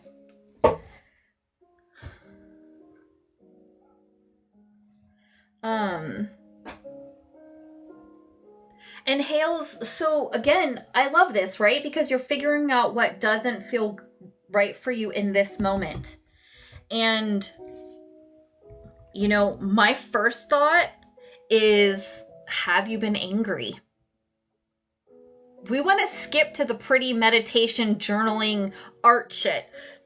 Have you been angry? Have you done scream therapy? Have you done rage rooms? Have you, lifted weights? Have you ball slammed? Have you screamed in your pillow?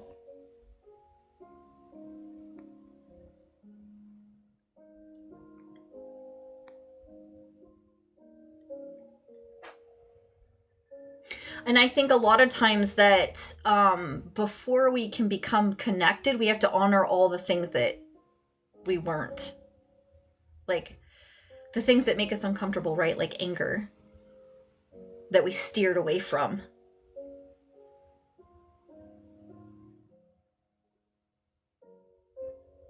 Yeah, that's so healthy, Just G. So healthy. Yeah. So Hales, that would be my first thing, is to ask you if you have, and that makes sense.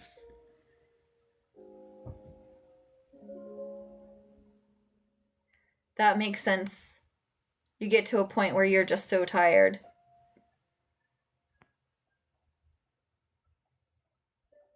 You have permission, Hales, to always be honest. That's how we roll. Okay.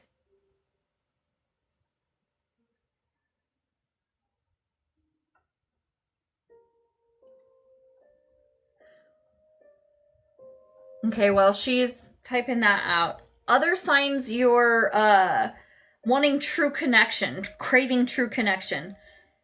You want to be witnessed without having to mask, without having to be productive, without having to produce something, without somebody fixing you or performance. You feel like crying and you don't know why.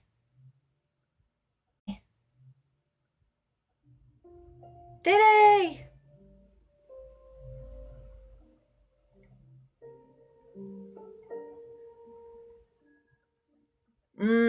Yeah. Just G, for sure. Affects everything. Yeah, that's super common, Hales. Super common. So because I'm numb, I need to... Yeah, that makes so much... That's extremely common. And thank you for being so vulnerable. I appreciate you. It's very, very common. And also that is, for me, around a lot of control. When I don't feel in control in here, I have to control something external. Yeah. It's very, very normal. It's very normal with trauma and what you're going through. All of those things, I just want to normalize that they make sense. And, like Holly was saying, a release, right? We've never really been able to safely release emotions. And so it has to come out somehow. And that comes out, this is when things like people are, their wrists and things like that is because the same thing. They have all of this inside of them and they don't know what to do with it and they just want to feel something. And so also when you have been programmed that pain equals love, it's this very, and this goes back to that love equals stimulation type thing, is all of that is so fucking confusing. And so it's very understandable why people do that and why that happens. Tim, welcome in.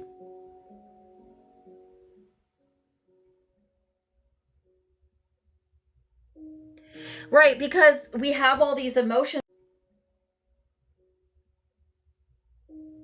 Right, because we have all these emotions that we don't know what the fuck to do, and we have no one to help us co-regulate. And again, a lot of that, we weren't taught how to co-regulate. So this is why it's extremely common for children to, self-harm, is because they have emotions and they've been numb. They have all of these things they're trying to process and they have no outlet. They don't know what the fuck to do with it. They're trying to regulate. They're trying to feel. Yeah. Swanky, welcome in. Shame teaches us to mask our pain in so many ways. 100%. And especially so like the shame that Tara's talking about is like when we have experienced, again, back to the beginning, when our caretakers have been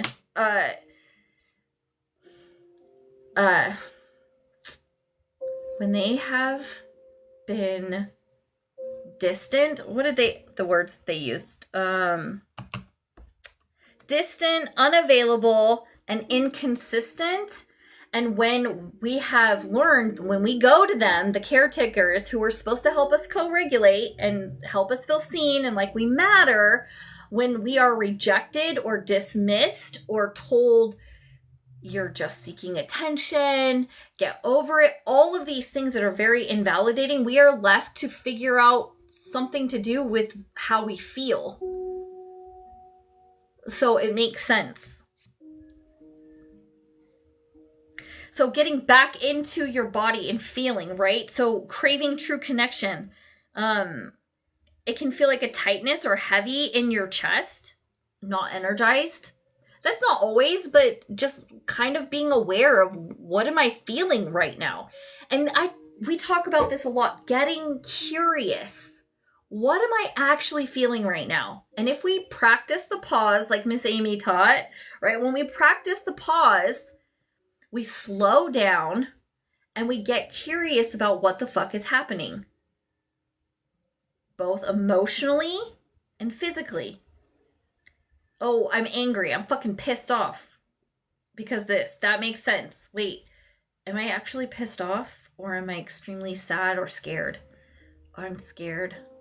I don't want to be disconnected from them. So actually, I think I'm scared, right? But if you don't slow down, you can slam right through that shit and you never get to the connection, only the protection.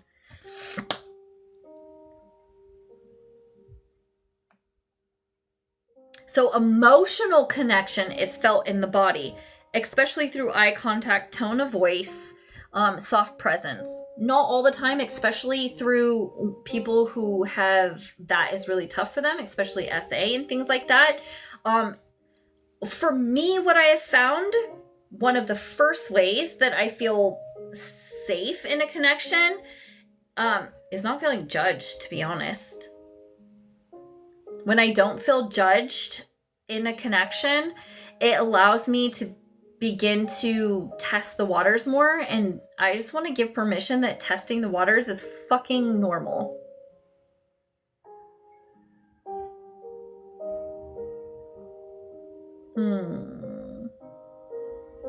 It's so tough.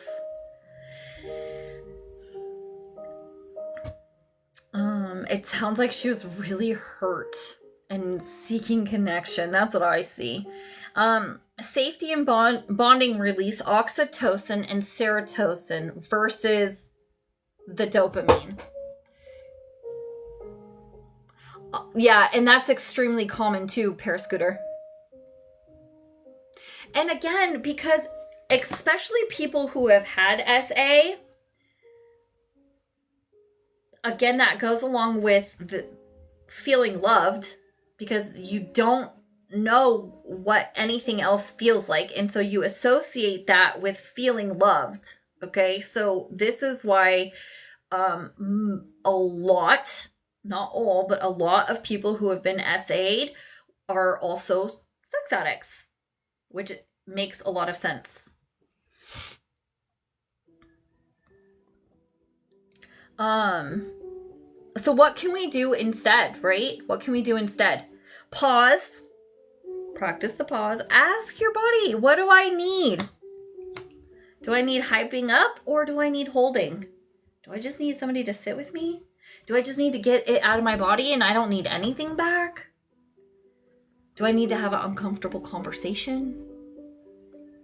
Check in with a safe person instead of reacting to a like or comment. And again, understanding who safe people are. Not everyone is a safe person. In fact, to be honest, you probably have maybe one to two people who are safe for you. We're working on creating more, right, guys? But if we're being honest, really 1 to 2 people. And yeah. Sometimes I don't know what I need. Yeah, and that's so valid, right, Jordan? And we might have to, for lack of better terms, experiment with that person. Your safe person. Be like, I'm feeling this right now. I actually have no idea what the fuck I need. But even that is leaning into the vulnerability and connection versus protection. And you could like, can I try to get a hug? Does that hug feel good? No, that hug doesn't feel good. Okay, I don't need a hug. Can you try to validate? Oh, the validation feels good. You see what I'm saying? It's awkward. It's uncomfortable. Guys, all the things that I tell you guys to do are awkward and uncomfortable. But they're safe. With safe people. Again, in the container of a safe person.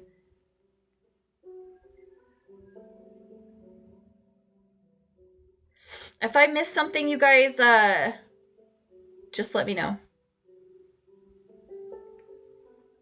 Heather, welcome in.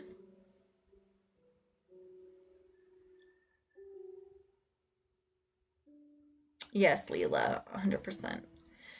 Okay.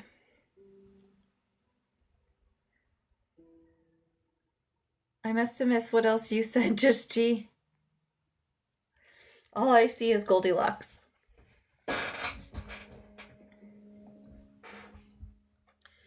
In the depth of my PTSD, I did all of those things.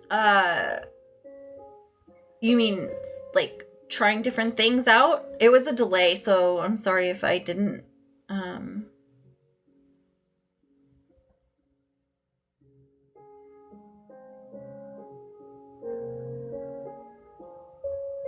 Oh yeah, I love that analogy, Just G. Like Goldilocks and Three Bears. In depth of my PTSD, I did. Oh, I read that one.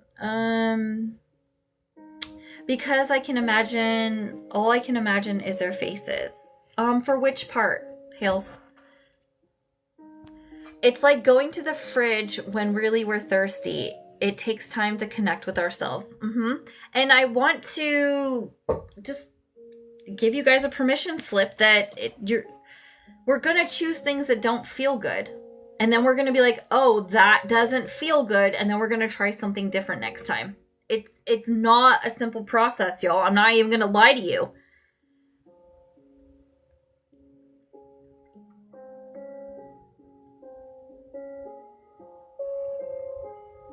And my hubby tried and does everything to make me feel comfortable. Right. But it's not about feeling comfortable.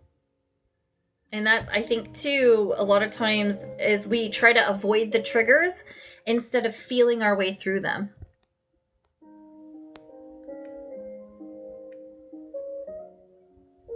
Oh, yeah, Leela, I get you. I think all of us did, right?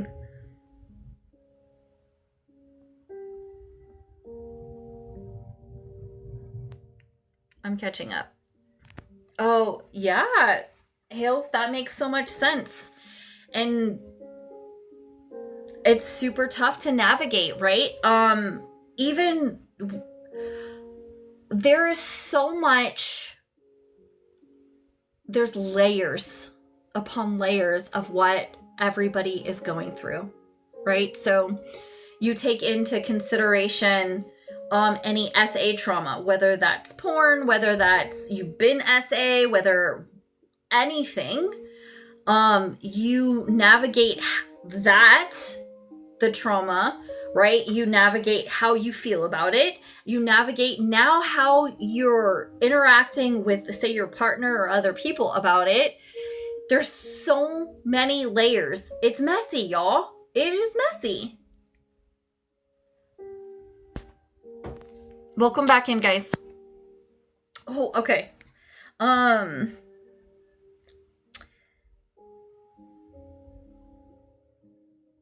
When do I notice myself chasing attention when really what I want is care?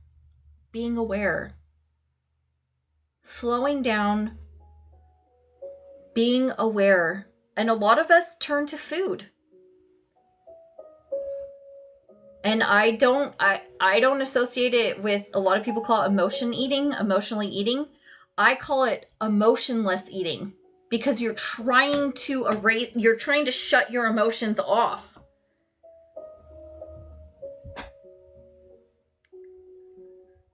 Okay? What might it feel like to be received, not impressed? What does it feel like to be received versus impressed? Right? Thank you. I know I just saw that. Tonight went by super fast. Thank you, Tara.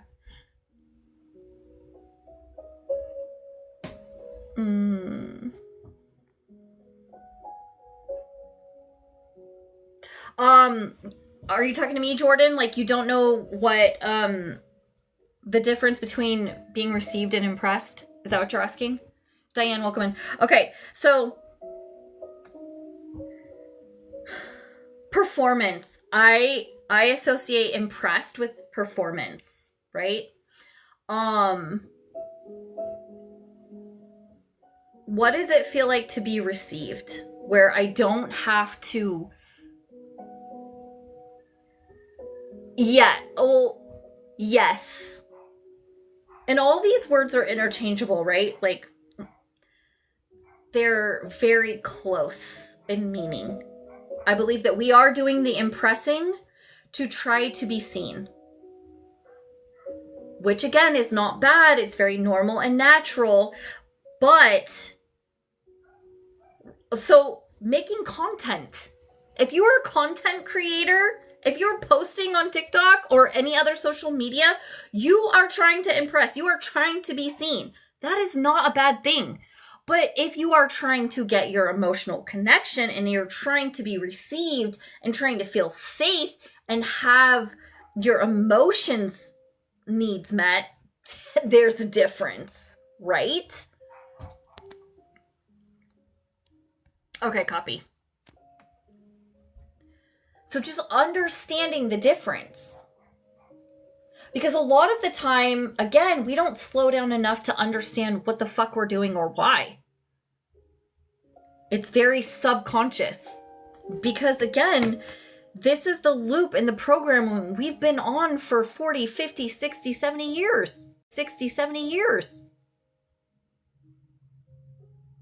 And again, social validation is not bad. I think it's great if we are also validating ourselves and getting real connection in safe relationships.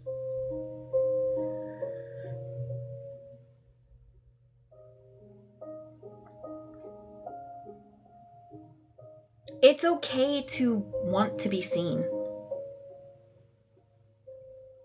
Self-validation feels so selfish. We need to have a whole live on that. Self-validation feels selfish.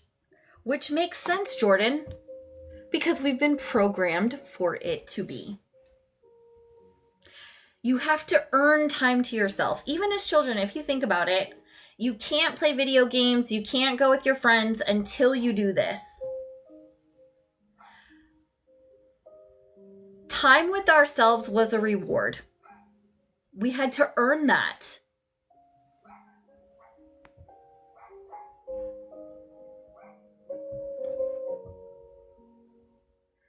Okay, wait. I hesitate to share my work because I don't know how I want to be seen. It's confusing. I was so center stage for the wrong reasons. Oh, yeah, that makes sense, right? And so you're pausing to like, it's okay to be seen. Am I seeking this? Or am I just like, I want to help people and I want to get my message out there for it to be seen? That's part of the problem, okay? A lot of you are going to create your own businesses and help other people. And this is something that I have gone through and I'm still going through, is when you have sought attention and validation outward because we didn't know, right?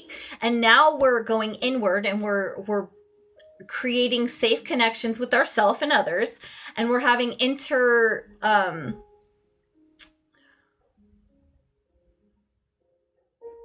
oh my goodness, the word just left me. What's the word? Interdependence. We're like, okay, is this ego? Is this love? Is this fear?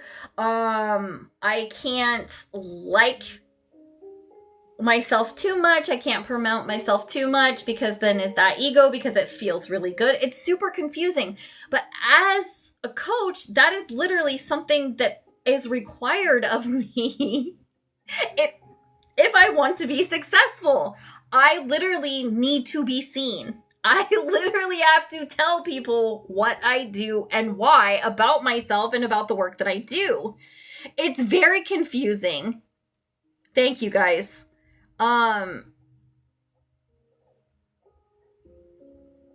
you shared in your story, yeah, those feelers like, hey, is it safe? How do I want to show up?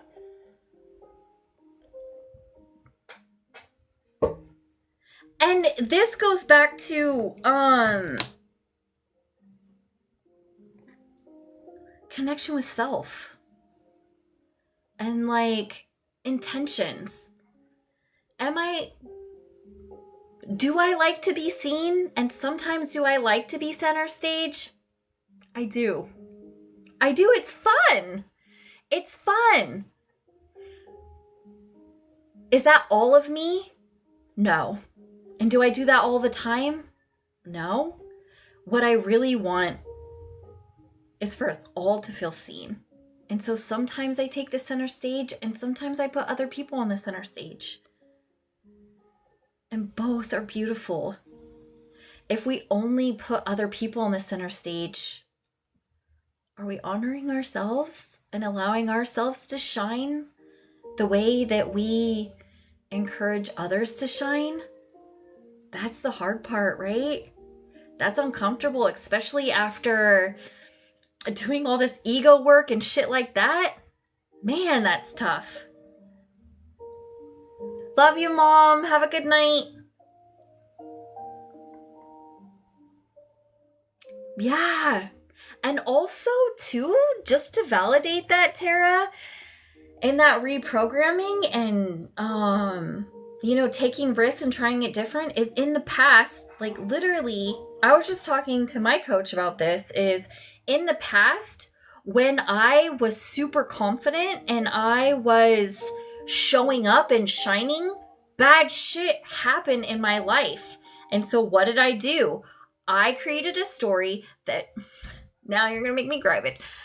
When I shine, when I allow myself to feel the best, bad things happen in my life.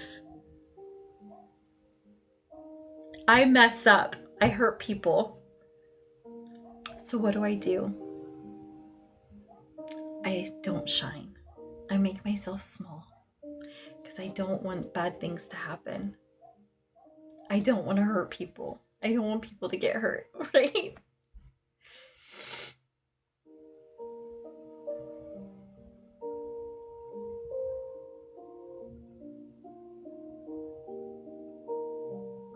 It's so valid. It's so scary. And we're going to fail. We're going to mess up. We're going to make mistakes. We're going to hurt people. The difference is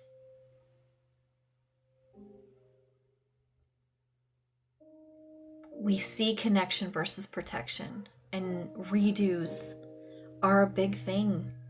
It's never, you guys, it's never about disconnecting. And in fact, it's in those moments that we disconnect, when we hurt somebody, when we misunderstand somebody, when we say something that hurts somebody's feelings.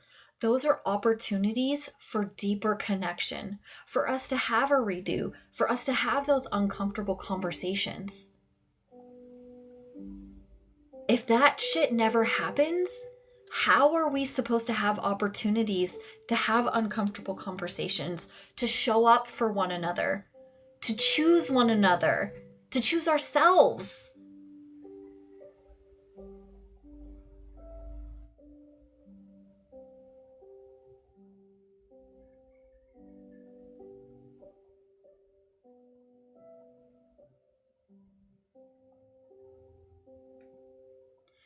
And it's so scary to take those risks. Why?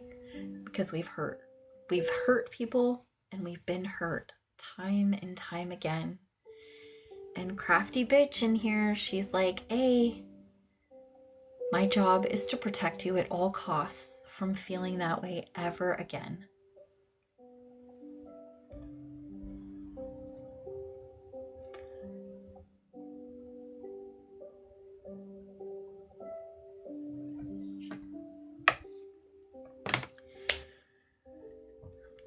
This is what connection feels like, folks. Thank you everyone for joining us tonight. 100%. 100%. Thank you. I'm gonna ask. Yeah, which makes so much sense, Just G. And this is the thing, right? We're gonna hurt people. I'm gonna disappoint you and you're gonna disappoint me. The difference is, are we gonna leave? Or are we gonna sit through the uncomfortable and work that shit out? That's the difference. That's the difference. That's the difference. I'm here for it all. I'm here for the uncomfortable. And to me, that's another sign of a safe person. Somebody willing to sit in the uncomfortable and work through the shit. Your dark is beautiful here. Yes, yes, yes. Okay, a few things. If you got something from this live tonight, can you share with somebody about this live? We're here Monday nights, 4 to 6 p.m. Pacific, every Monday. Can you just share this live with somebody that you think might benefit from it? You can let them know about our Discord. Our Discord is free. You can hop in there. The link is in my link tree. And then also, if you want a one-on-one conversation with me to help create a breakthrough, I have it's free. You get free 30 minutes with me on a Zoom. Thank you. I appreciate you. That's in my bio. It's no cost to you. I want to see you succeed. And I want to help you learn how to create safe connections within yourself and those around you. Thank you for the gifts, guys. I appreciate you. And no Art Wednesday this week. I am taking some time to create some new things for us. So we have those in the works. And Wednesdays we'll be back in May, hopefully. But I will see you next Monday. And we're actually talking about food and moods and how foods affect our moods and all that good shit. If you have ideas or topics, something that you're working through, and you want to hear that topic on a Monday night, message me, put it in the Discord. I'm always looking for new ideas. Thank you guys. I appreciate you. Thank you. If you're new here tonight, Mondays, 4 to 6 p.m. Pacific, Katie.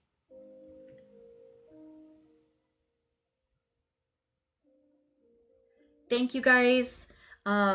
Crystal and I have talked, just so you know, and we are, she has a lot on her plate right now, so we have talked about doing something in the near future. But just so you know, I think she's amazing, and I absolutely love what she's doing, and we're working to club. So thanks, guys. I appreciate you. Okay. Thank you for all the new follows. Thank you. Shout out to my mods. You guys are fucking amazing. I appreciate you. Before we get off, can we get some love for the mods in the chat? Shout out to It's Me, Tara, Recovery Coach, Holly, and Jordan. You guys are amazing. I appreciate you. I couldn't do this without you guys. Thank you so much. Thank you for all the new people that are here tonight, and I hope to see you again. Come back, and I look forward to connecting with you some more. Remember, fuck perfect. See you guys later. Bye.